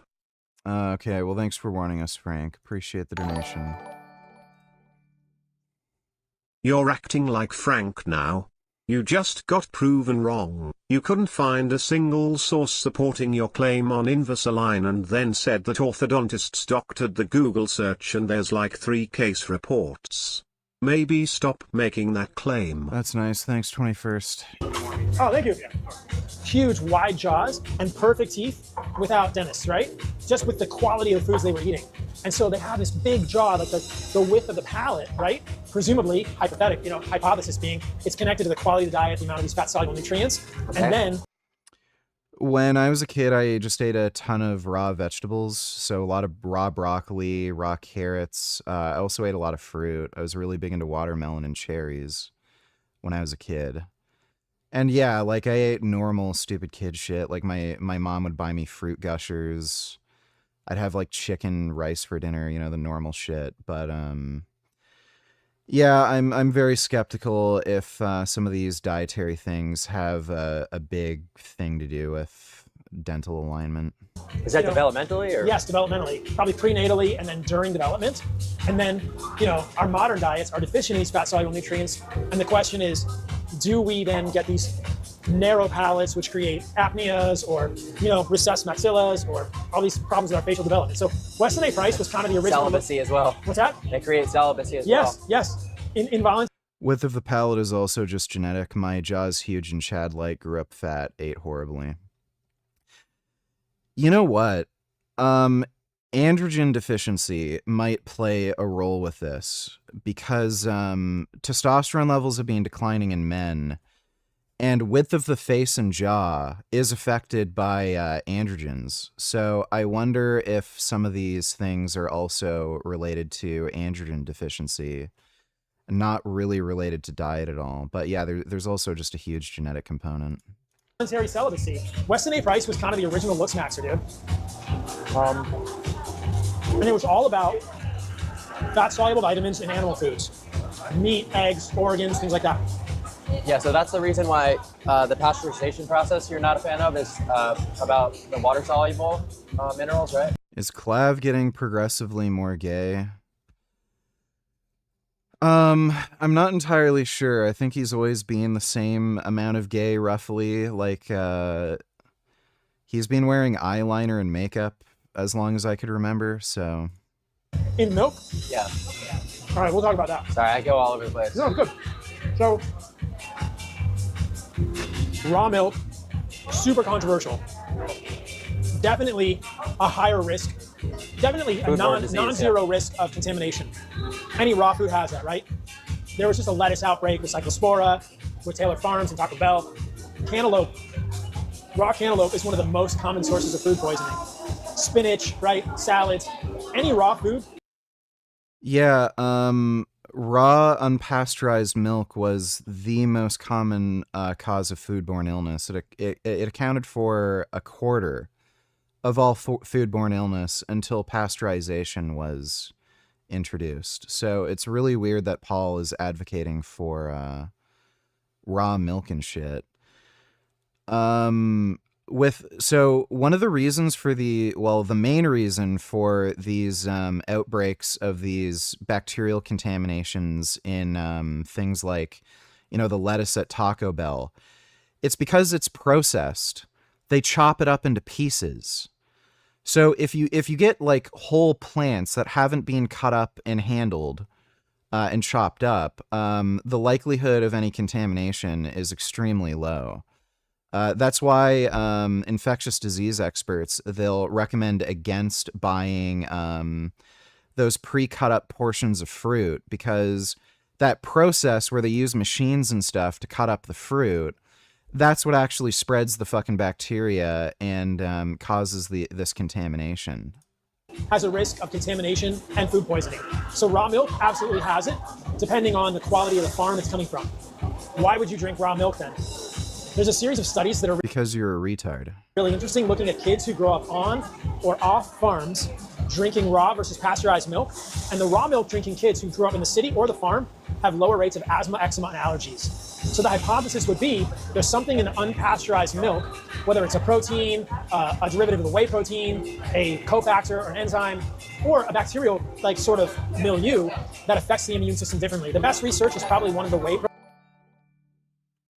Well, braces can leave white spots in your teeth after treatment. I've seen that. Quite common to happen. People then get resin composites by drilling those spots out. It's a lot more common than broken or chipped tooth from aligners. I'm Rick Buff, and I've been a dentist. I've seen people with those white spots. Yeah. I didn't know they drill out portions of the teeth and then fill it with shit. That's interesting. Yeah, but I knew somebody in elementary school who had that pretty bad. Thanks, one. Proteins that changes the conformation when you heat them. Like, at the end of the day, that's only cosmetic, though. I'd rather deal with that than have, like, actual broken teeth, but, you know. I wouldn't say the risk is that high with Invisalign. It's just, I'd say you're probably better off just getting braces. The milk. For most but people. the raw milk potentially can affect the immune system in a positive way for kids. And so that's interesting to me. Obviously, there's a risk of contamination. So there's, like, again, Paul has no epistemic standards. So all this research, it's just surveys. I don't even think they're perspective. They're just surveys. They look at people who grew up eating pastured milk or raw milk, and then they see if they have allergies. These aren't randomized trials. So again, Paul will rely on surveys when it suits his bias, but then when a survey doesn't suit his bias, he'll just say, oh, it's a survey, it's worthless. So, like, this guy is just a complete fraud. Just know your farmer. That's the main reason I like raw milk. I've never had a problem with it. It's just an individual choice. Okay. I think for people that don't get... You think it tastes better than... I think it does. Like, again, this is just so bizarre. I've never had a problem with raw milk. Plenty of people have never had a problem with raw milk. The problem is a lot of people fucking have. Like, this is a statistics game. There are people who smoke cigarettes, never develop heart disease, never develop lung cancer, and it's just because they have the most ideal mix of genes that protects them against cigarette smoking. That doesn't that doesn't mean cigarette smoking isn't fucking harmful. So you've just gotten lucky so far, and you haven't gotten any raw milk that's being fucking contaminated. Okay. Well, yeah, in that regard, the chance is very low, but like you said, non-zero. Non-zero. My whole thing is, like, people will talk all the time about the enzymes, and, like, you already have everything endogenously to digest raw milk. It's not about the enzymes. Yeah, people will talk about all the wrong reasons, but that makes a little bit more sense. That's a justification. Yeah, but, yeah, I think it's That's why I was excited to do this, because I'm not even trying to really be entertaining necessarily. I just genuinely have a lot of questions that I'm intrigued by myself about some of the stuff you talk about. There's so much to learn, dude. I mean, it's a rabbit hole. It's a rabbit hole. It's so fascinating. And this is what's cool is, like, they never teach you this stuff in medical school, right?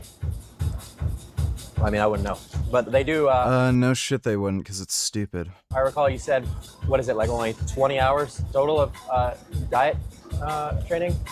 Or less than that? Maybe 20 minutes. 20 minutes? Really? Mm-hmm. That's interesting. Almost no diet training in medical school or residency or pre-med. That's terrible. Western medicine doesn't think about it. It's very difficult. It's very difficult to test. It's very difficult to be profitable as a pharma company. Yes. Prescribing food. I've never seen a farmer, I've never seen a cow farmer driving a Lamborghini. Let's put it that way. Like, There are.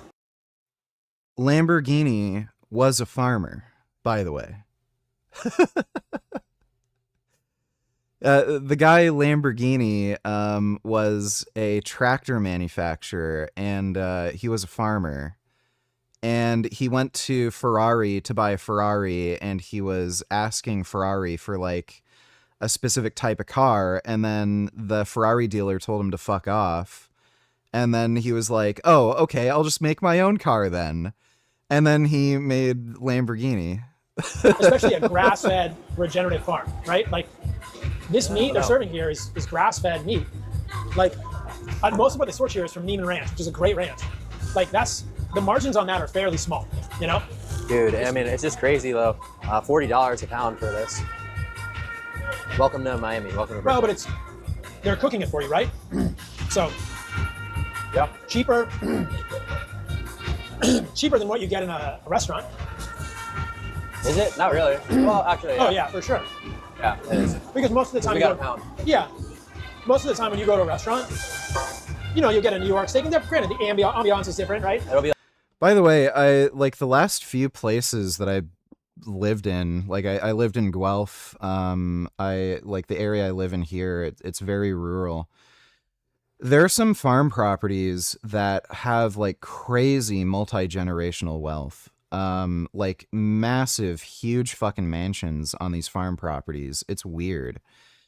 And you do see a bunch of farmers with crazy exotic fucking sports cars. So I don't know where Paul's getting this from. Like 8 ounces or 10 ounces for like $50. $50 or $60, you know, or more. So yeah. Not bad. And the convenience of having it cooked for you. Yeah, this place is a vibe. Like, you know, Chipotle is like one of the most common like health folks. Yeah. Literally the most, you know, lawsuits against them for food contamination or something like that.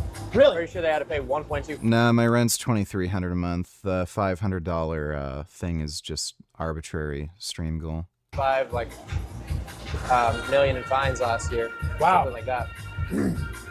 It's probably better than McDonald's. You're not going to get a place like this for $500. We had a petition for a little while. We were trying to get Chipotle to stop cooking seed oils, you know, but we may go back. Profit margins? I think it probably, surely, you know, tallow is more expensive than seed oils.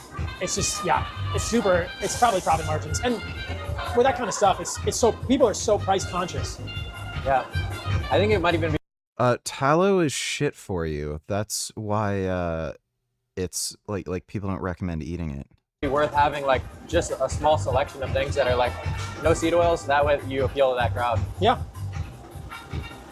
Because people who don't know any better, they don't give a fuck. Yeah. But there's a lot of people on the internet who are like super opposed to seed oils. That's the one thing where I'm like, okay, modern research doesn't really show any issue with seed oils. So I don't know, what studies do you usually reference when you talk about? So I've got a good post on X that I can send you. When I'm looking at seed oils, I'm looking at the randomized controlled trials, right? I think we don't even have to talk about the observational trials. Let's talk about the randomized controlled trials with seed oils. There's 10 or 11, depending how you count them. And if you look at the majority of randomized controlled trials with seed oils, they're really, really poor design. There's a lot of confounders in the design. Things like the Finnish okay, so literally surveys on kids who drink raw milk, that's great. But randomized controlled trials, oh, they're really poorly designed. This guy just loves to make shit up. Mental hospital study. So you have a control group, which is getting more animal fats, and an experimental group, which is getting more seed oils. In the control group, you also have more prescriptions of medications like thyroidazine. You know, this guy is making shit up. Like there have been dozens and dozens of randomized trials that have nothing to do with fucking mental patients. Like he's just making shit up. Which can cause cardiac problems. So this is the type of stuff that happened in the 1950s, 1960s, and 1970s with seed oil research. Like the research is just so bad. God. Yep. It's so bad. You have, you know, the LA Veterans Trial. Who's funding it? The American Heart Association, right? I mean, I don't actually know who funded a lot of these studies. Maybe the NIH funded it. Probably better not to ask. Yeah, who knows? You know, the LA Veterans Trial, you had significantly more. What's up? What? No. In the LA Veterans Trial, you had significantly more smokers in the control group. So there's more heavy smokers in the control group. And then in the LA Veterans Trial, if you look at the amount of vitamin E in the control group diet, it was enormous. It was very, very low. So if you're giving someone animal fats like butter or tallow in the animal fat group, which is what you do in a well-designed study, there would be far more vitamin E than you'd had in the actual study. So having said that, when I look at the randomized controlled trials, there are 3 trials: Minnesota Coronary, Sydney Diet Heart, and the Rose Corn Oil trial. And all of those show. By the way, we can skip all of this. The mechanism in which saturated fat causes heart disease is by increasing ApoB. We know for a fact lowering ApoB is cardioprotective. So he can make up all the stupid excuses. Oh, this trial, there were more smokers in this group, or there were more crazy people in this group. Doesn't fucking matter. We know the mechanism in which saturated fat causes heart disease. It's raising ApoB.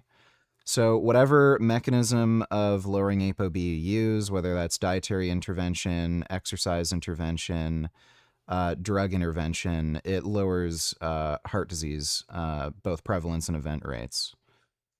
So, like, he can cope all he fucking wants, but this is just completely meaningless. Seed oils to be worse than animal fats for cardiovascular health and or longevity, morbidity, mortality. Okay. But there are studies like Finnish Mental Hospital or LA Veterans or other studies that have poor methodology that show seed oils are not so bad. So it's tough when you actually look at the literature.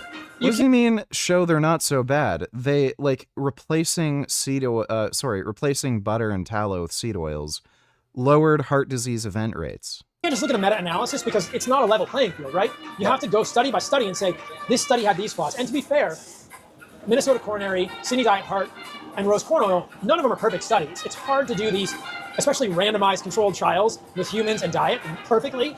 They all have criticisms. So when I get to argue with people about seed oils, it's all like, my study's better than your study, or this study is what we should look at. But to say that the literature doesn't say seed oils are bad, that's not an accurate statement, truly. It just depends. No, it shows that they're not bad. They only have benefits. Which studies you prioritize? Well, there's also, like, you know, winning the... Yeah, that's why there's meta-analyses where you look at the meta-analytic summation. So when there's low heterogeneity and the meta-analytic summation shows seed oils are cardioprotective, saturated fat is not, well, there you go. This guy is the most, like, dishonest, deranged retard. Debate and, like, actually being right. So, like, the way that you're explaining it, it's very complex, you know? Very complex. So, but, you know, if you don't have to go into all that nuance and you're like, well, the majority of mainstream research is saying that seed oils are okay, it's a much more digestible take. It's a digestible take. I'm not sure it's an accurate take. No, that's what I mean. Yeah. Though. So, yeah. I mean, I didn't know that. That's interesting. It's not an accurate. This is like me saying, oh, well, by the way, there are groups of people who actually argue this. This is like me saying, oh, well, when you look at all these studies on cigarette smoking, the cigarette smokers tended to exercise less, drink more, have higher levels of stress. So how can you say the cigarettes were responsible for their health issues when they had all these other problems? Higher levels of stress, less exercise, greater propensity to drink alcohol, stuff like that. This is literally, like, these are arguments that people make to say cigarette smoking isn't that bad. Like, he's doing the exact same fucking thing. I'm not sure it's an accurate take. I'll send you the post I did on X, and I've done videos on this, but basically the way I think about it is like this. Yeah, and again, I this have is no technical, idea we don't have to talk about it too long. It's maybe boring for people. Fuck them. The problem with seed oils, I think, is linoleic acid. This is an 18 carbon, omega-6. Omega-6 fats are an essential fat. You need it. If you didn't get linoleic acid, you would die.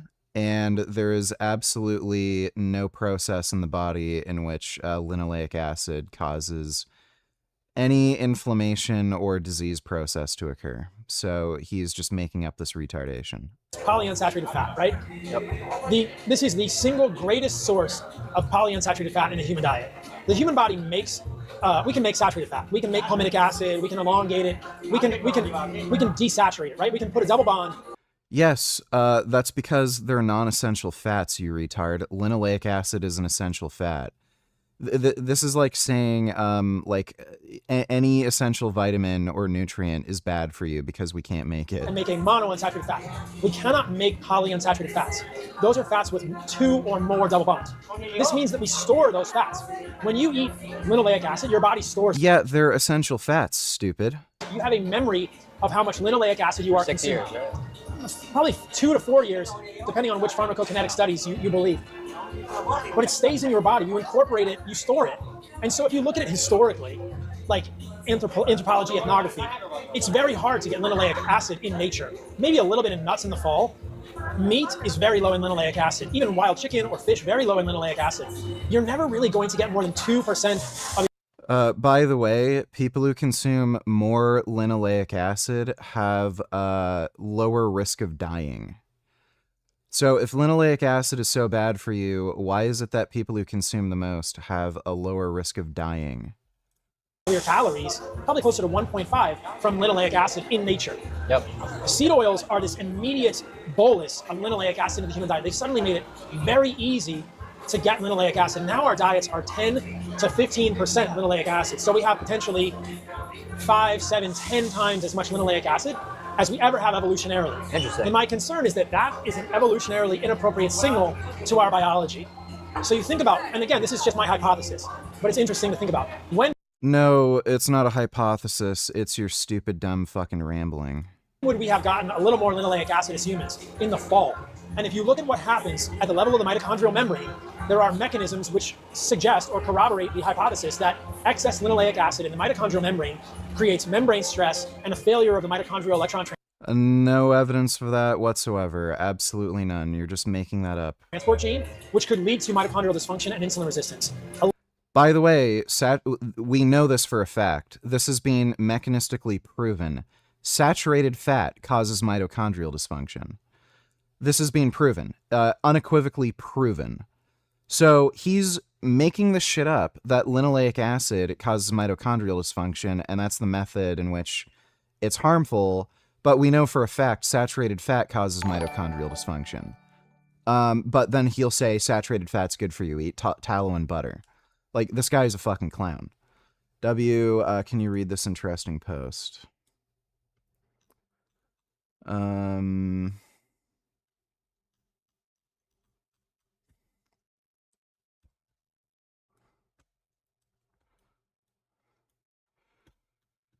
in New York City brought hundreds of vegans and animal rights activists together, speakers, blah, blah, blah.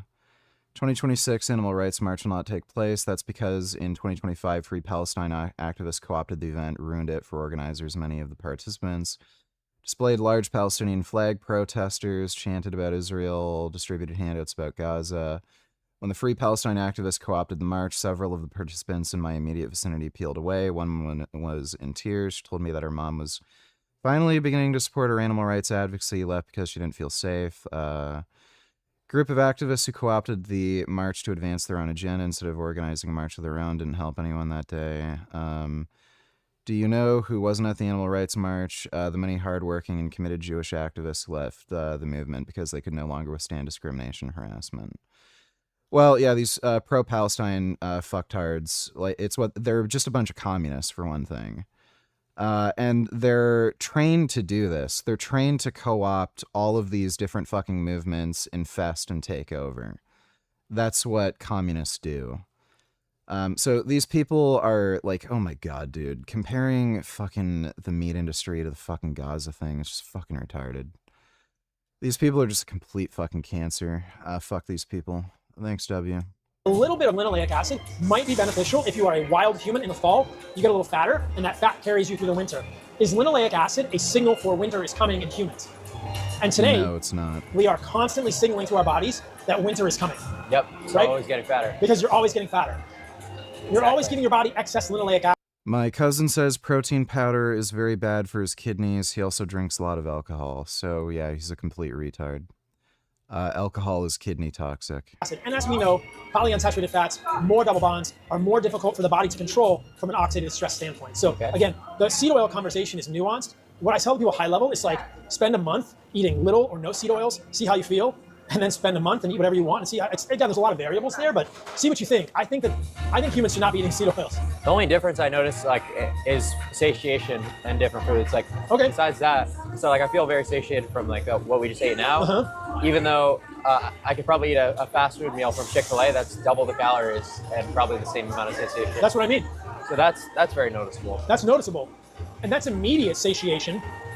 Yeah. I think it's interesting if you were to Take an index. How satiated are you over the next 3 hours?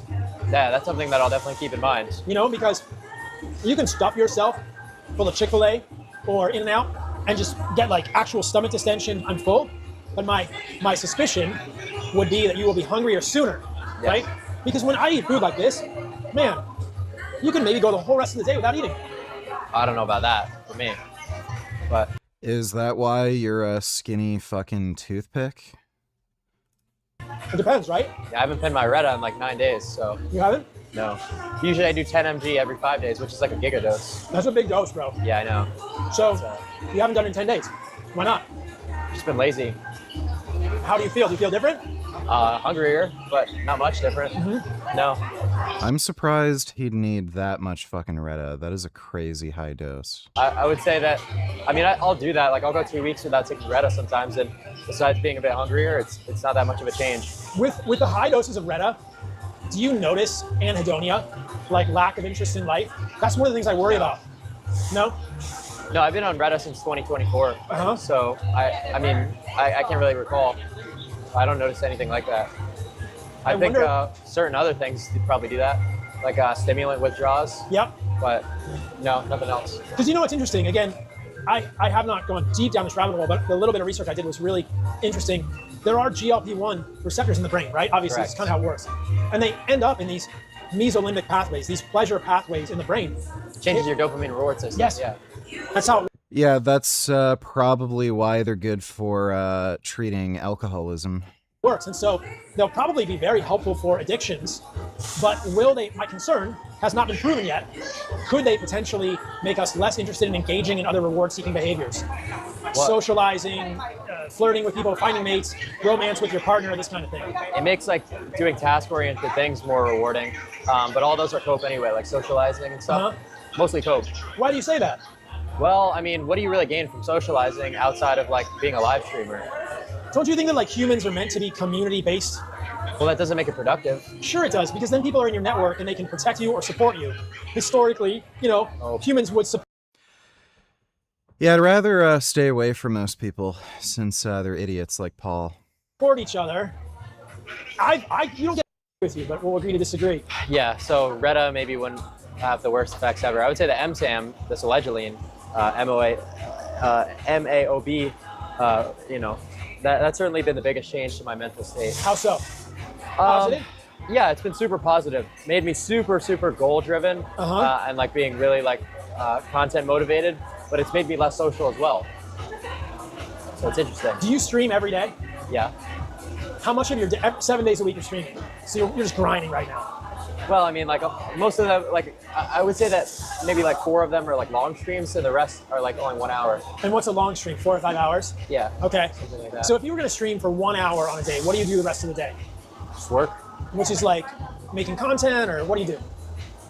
Yeah, planning out different content, like, you know, hiring people. What do you do for fun? Do you do anything for fun? No. I would say I do stuff for fun on stream, but not outside. You never do anything for fun off stream? I mean, sometimes, like I recently started, like occasionally going out off stream.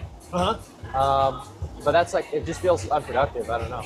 Well, I mean, you're young. I get it. Like, I kind of flip-flop on the issue. I don't know. Yeah, you're young and you feel like you need to work hard now. I think that's laudable.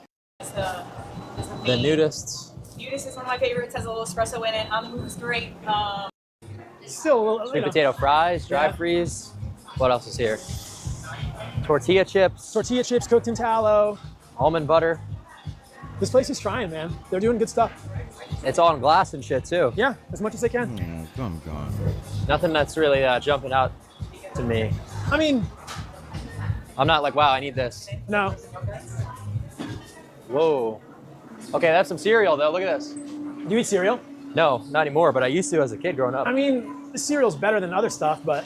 Okay, we have some pancake mix. Let's see, what's the ingredients in here?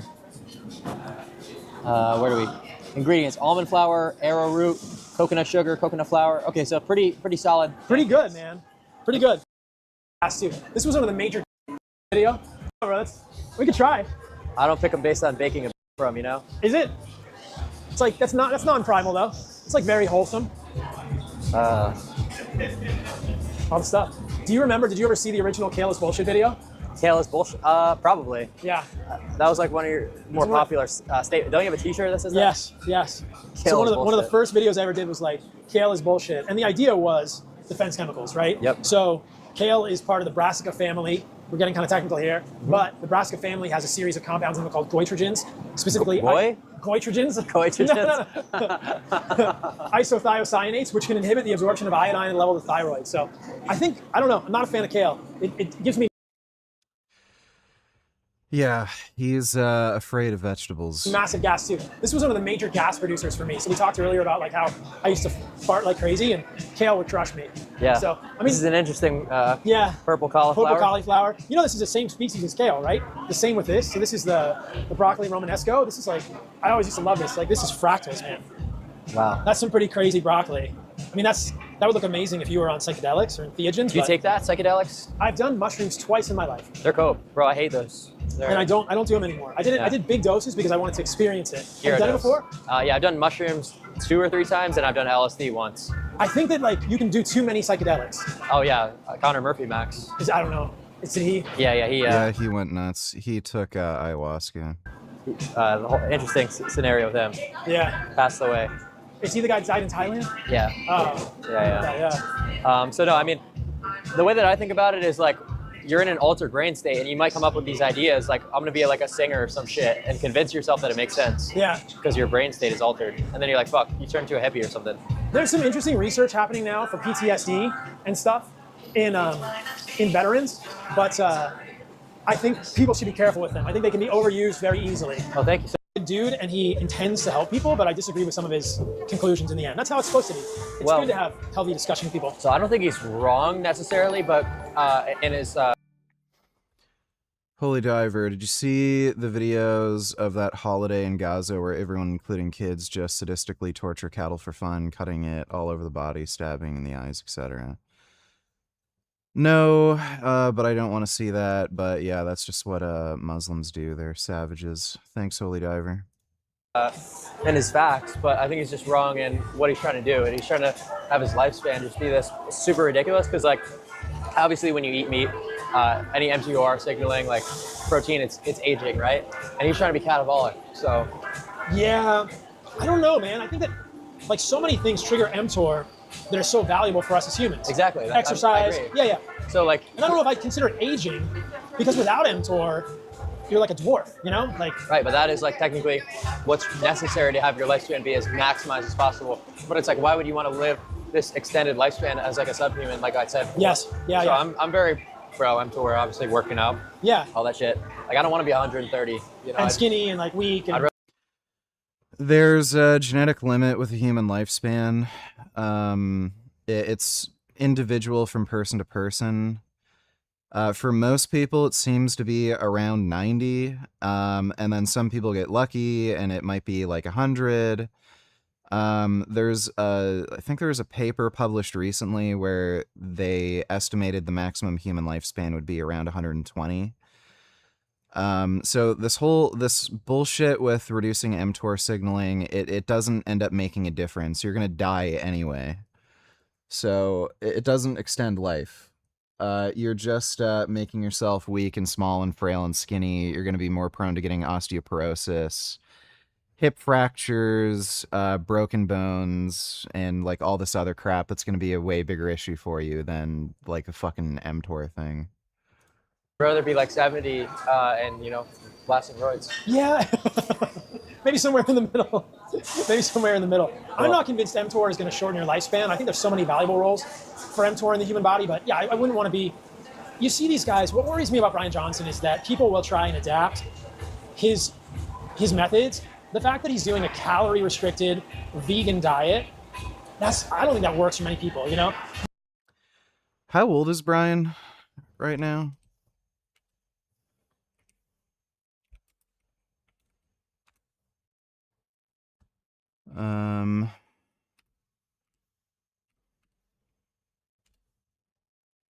That's not the right Brian Johnson.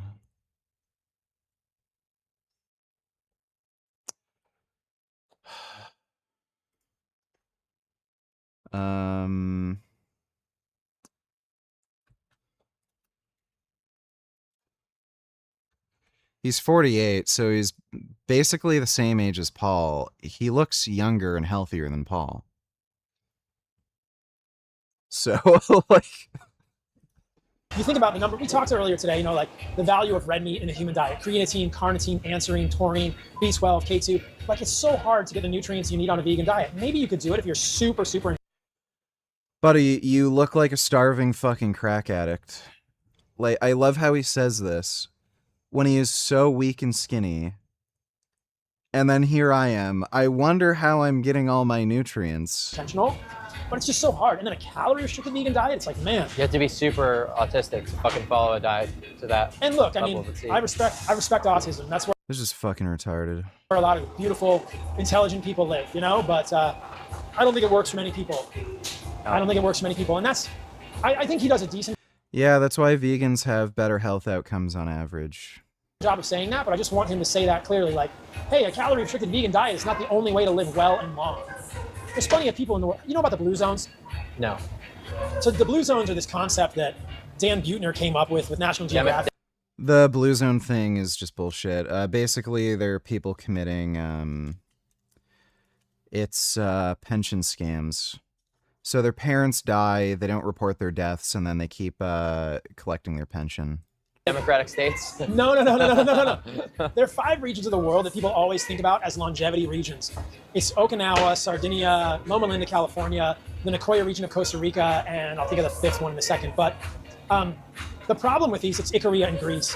The problem with it is that, like, when Dan Buettner and National Geographic went to these places, they conveniently overlooked the fact that in 4 of the 5 places, they all eat meat. Like those, like Greece, Sardinia.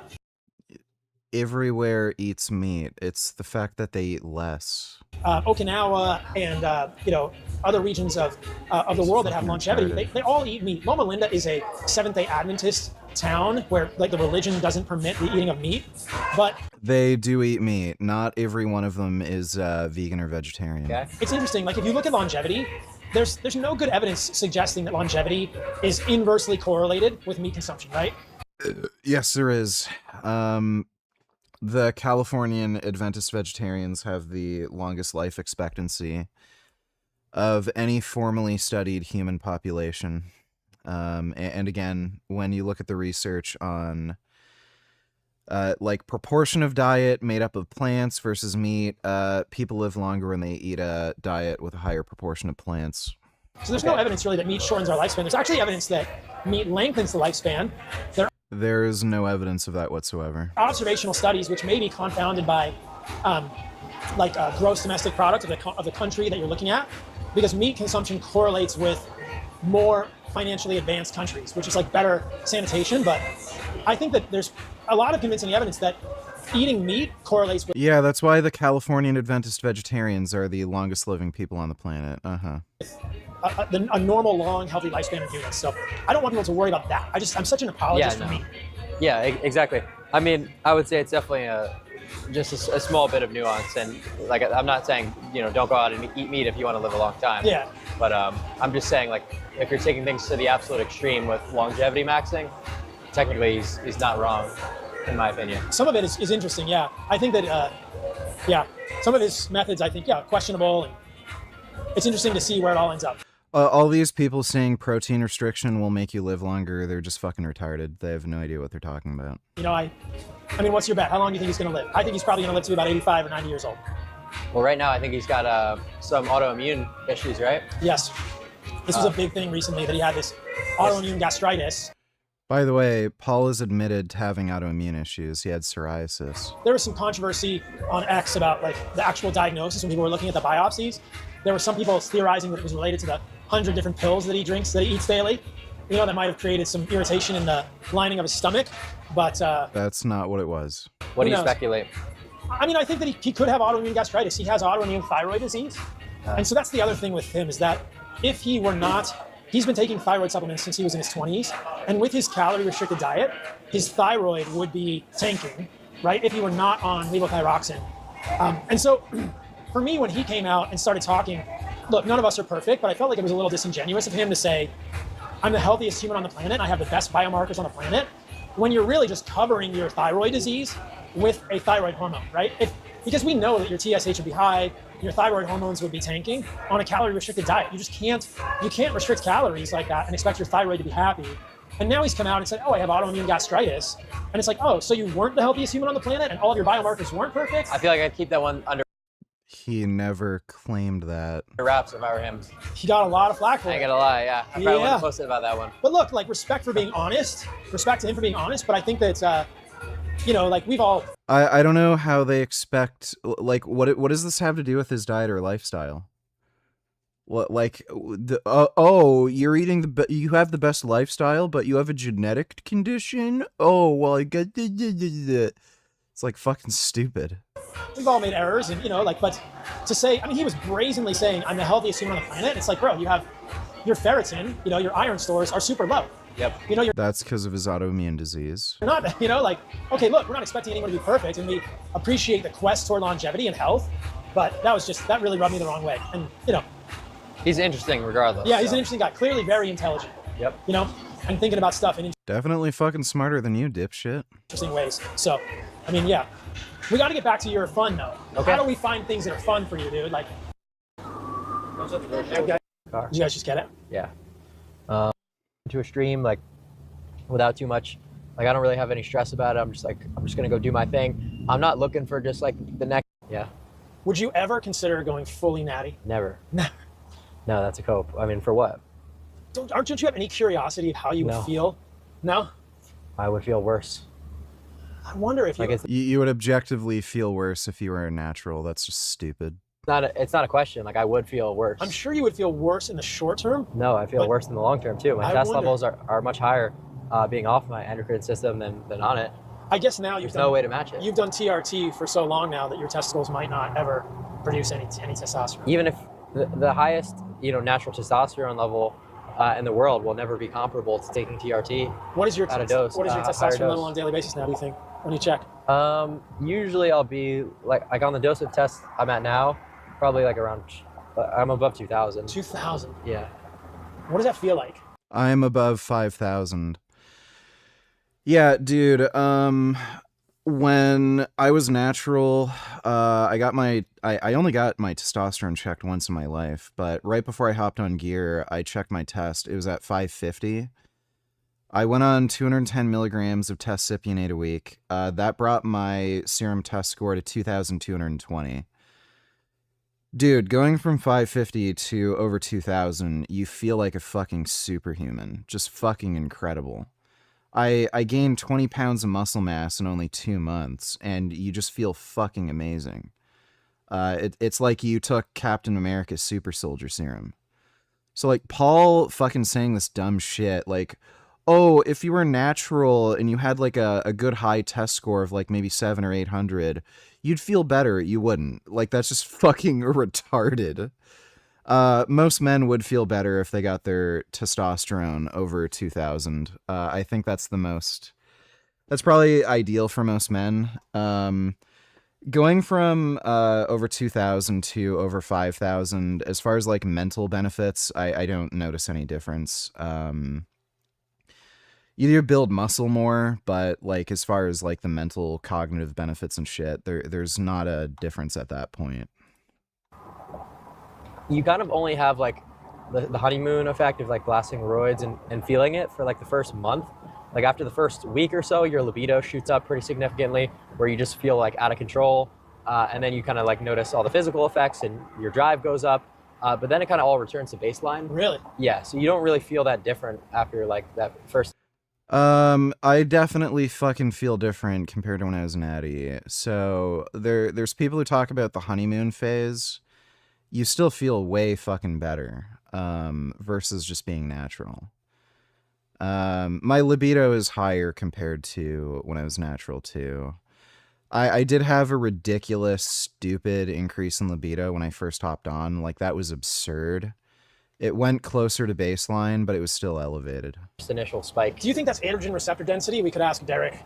I think so. And it's just like, it just becomes your new baseline. Like same thing with the MSAM. It's like, how do you suggest sourcing? Order it online. My dopamine levels are a lot higher because this allegedly prevents dopamine breakdown, but I'm not like constantly feeling this like super joyous, like over the top phase like I was at the start of the medication, because that just is your baseline now. So you can't perceive it. Yeah. Philosophical question for you. Yeah. Do you feel happiness now? Yeah, I'd say so. Do you feel happy? Like on a daily basis? And then broadly, I'm also going to ask you the question of, I love how I get to interview you on your stream. Oh, yeah. Like, I'm also curious, but first question is, do you feel happiness on a daily basis? Yeah, I guess. I mean, it's kind of hard not to be. Like, it's a pretty good lifestyle. That's good. And then broadly, are you happy like with what you're doing now with streaming in your life?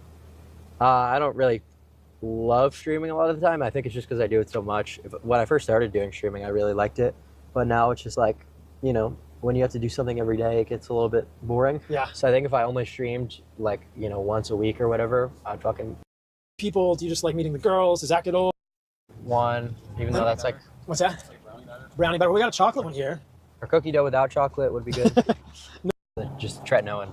So isotretinoin is obviously a systemic drug. Right. It's gonna hit those deeper layers of your epidermis. So even if you didn't have acne, you would do that? Yep. Because I think acne is related a lot to diet too. So I think your skin will clear up with better diet. For sure. No, it'll but get I better. mean, So that'll be good. Just from an anti-aging context, it's very good for that. For the retina, for the T-retinoin. Yes. Yep. Absolutely. Because all the over-the-counter topicals are just coke, in my opinion. Yeah, the skin is tricky. The skin is like my challenge because I like to be in the sun so much. Yep. And I don't want to. I don't want to not be. Oh, so now he admits sun exposure is bad for your skin. What a change. He used to say, "Oh, the sun's fine. You don't even need sunscreen." Then he started getting sunburns like crazy and his skin was wrinkling up. Then he started using the shitty sunscreen. Now we've come full circle and oh yeah, the sun is bad. I'm trying to manage it. Be in the sun. That's like my... Are you pro or anti-UV? Well, I think I'm pro UV in the right dose as a part of whole spectrum sunlight. Yep. So you know this, but I recently learned this, that like the studies on UV effects on skin cells and the dermis are all done with isolated ultraviolet light. There are not many studies, or any that I'm aware of, that are done with full spectrum sort of sunlight reproduction. So, you know, sunlight is less than 9% ultraviolet. It's like 0.13 is UVB and the rest is UVA, so maybe 5 or 6% is UVA. And then the rest, like, then you've got visible spectrum, so red, orange, blue, green, violet. And then you've got, you know, the infrared spectrum in the skin, hormonal health Right. with the... Did my residency in Seattle. Okay. And 3 months of the year, Seattle was beautiful. So it sets the clock for cortisol. It also turns off melatonin production. So when you go outside, you stop melatonin production. I did tell her. No, I It was a didn't. couple of years ago, I think, but in the beginning, like a couple of years ago, he got the wrong dose of Ozempic. He didn't lucky pin it, but he did like, I think he got it from a compounding pharmacy. And he ended up in the hospital with like complete anhedonia, total anhedonia, because he just didn't want to do it. It was scary, but it was also very interesting with like super GLP-1, you know, blockade. Dude, it's way better than like the shit honey, actually. I ain't gonna lie. No, Manuka's great, dude. Dude, because we... Market. Coconut Grove Farmers Market. That does sound like a good time, because I want to do like some water skiing and shit like that. Oh man, I got a good friend You here. have a boat? I've got a good friend with a boat. Really? You gotta know people with boats. Know people with boats better This than is a having good reason to have friends, bro. Like, this is why you need friends. Ever wake surfed? No. Take you wake surfing if you want. I'm down. Yeah. Well, this Friday? Yeah, we can. For sure. Are Yeah. you here for a while? I'm here for like another week or two. Oh, are you gonna do some like Yeah, crazy we need shit? to like, these are a little tricky to do. That's it. There Didn't you even go. know you had this, huh? No. Look, you have cookware. Dude, I don't know. I don't ever come in here. I love that you have like paper plates. You have a Berkey filter with like red plastic mugs. Do you have a cutting board? Oh, fuck. Let's see. Let's look around. I mean, listen. He's got Cheerios. Skippy. If you're worried about like fucking up the countertops or whatever, I don't really care. I am. I'm probably not gonna get my security deposit back anyway. You don't think so? No, probably not. So have at it. You don't think building a club in here is going to be good for your security deposit? No. Let me do my best here. Work. It kind of looks like tequila. It doesn't taste like tequila. We can mix it with. Oh, this is good. Holy shit. Good, right? Got it. So you're just trying to go along. I'm not trying to cut it off. I'm trying to skim the soft. There you go. Because there's a hard husk. Yep. I'm trying to skim the soft husk off the hard husk. Yep. Just expose the husk. Yeah. Right, let's see. A little more. Expose it a little bit more. Yeah. Yeah, almost there. There you go. All right. And then you use the, I'll stand back. Dude, why doesn't he like at least just do some more bicep curls and shit? His arms are so fucking skinny. Use that and you just hit it. Harder. Well, buddy, you're on test. Crack Like, it. give me a fucking break. Fuck. Like hit here, hit like this, like there, like perpendicular. Yes, harder. Yes. Spray. Yep. Oh fuck. Dude, that shit went like everywhere. You have to do like a little more. You have to do it like here now. I'll let you do it. Ready? Okay. Get a paper towel.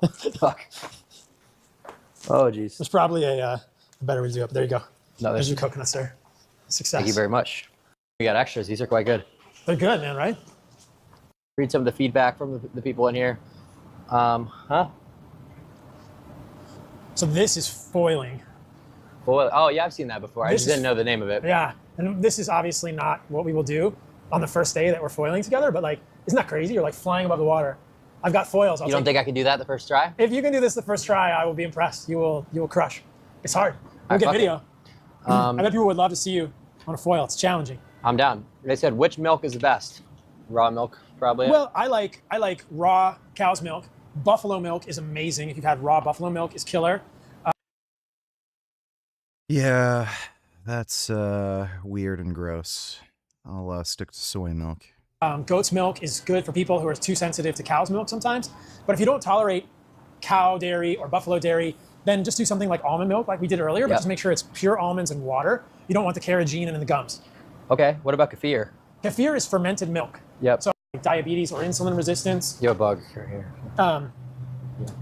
And so I think if you have erectile dysfunction, like try and figure out what's causing it. Like think about your testosterone, get some blood work, get testosterone, get thyroid labs.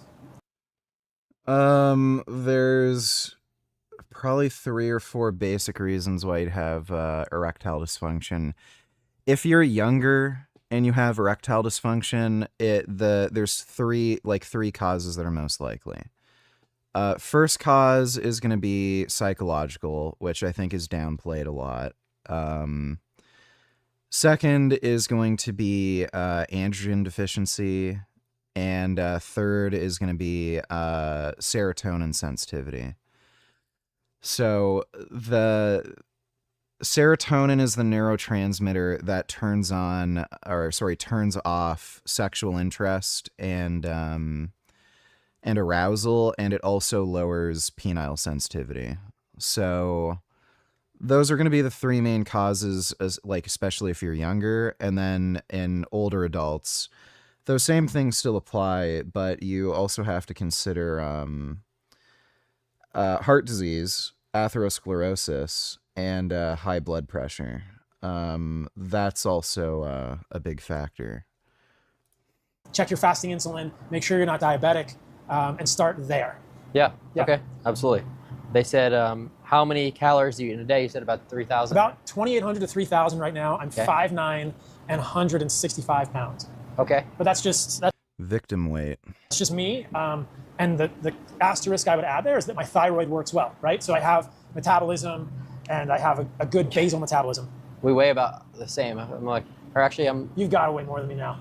Yeah, now, but like there was a time probably like a month or 2 ago where I was like 170. What do you weigh now? Probably like closer to 180. Nice. Like 178. Yeah, like you're that. gaining some muscle. It's good. Yeah, packing Yeah, he needs to gain a lot more muscle, dude. on some size. That's what you want. They said, is this the dude who advocates for carnivore diet? Yeah, back in the day. He's, Yes. watches updated stuff. Do you have like an update mega video that you? You know, if you go on my People should YouTube watch. channel, there's videos about like animal-based. There's actually videos of what I eat in a day on my YouTube channel. So those are the best like ones to start watching. Yeah, like Say something stupid. I will check it out. Okay, they're gonna check out the Red 40. Oh yeah, that's a buzzword. Red 40? Yeah, for sure. yeah, I mean, I think there's studies. I'm pretty Is sure there Red 40 in this? there probably is. Probably. There probably is. Yeah, there's studies in kids showing that Red 40 causes like more attention deficit symptoms, more behavioral symptoms. So if you have issues with attention, attending, I would avoid Red 40. I don't think we fully understand what that dye does in humans. I would just avoid food dyes in general. Yeah. Yeah. No, certainly. I mean, I usually have a little bit of this pre-workout every day, but you know, it's that'll be the last thing to go. I'll focus on like the ultimate evils first. Yeah. Which is like not drinking. Pros. Yep. You know, make sure you're getting enough protein, preferably from whole food animal sources. Preferably from tofu.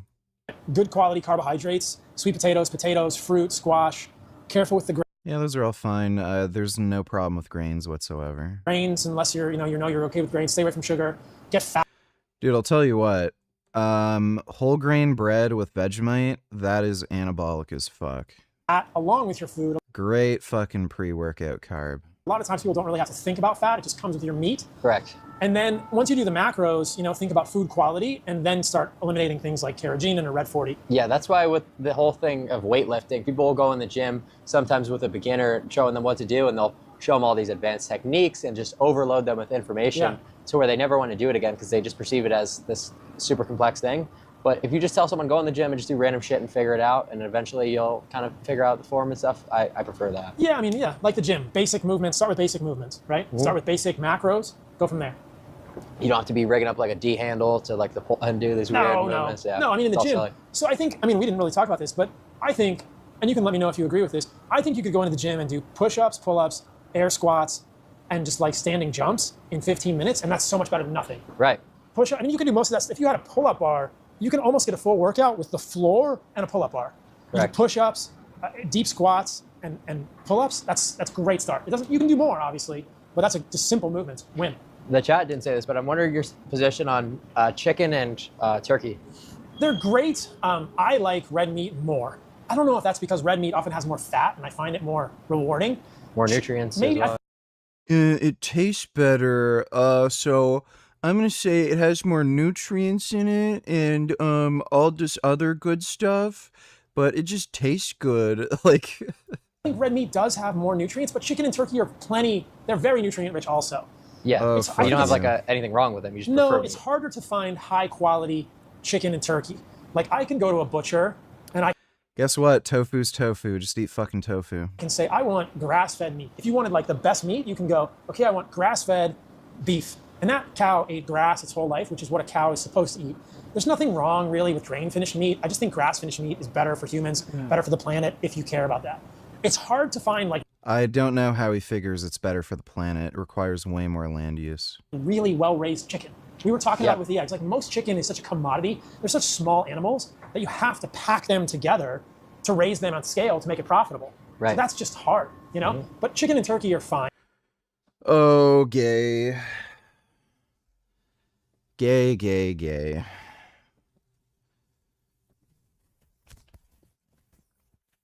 Ugh.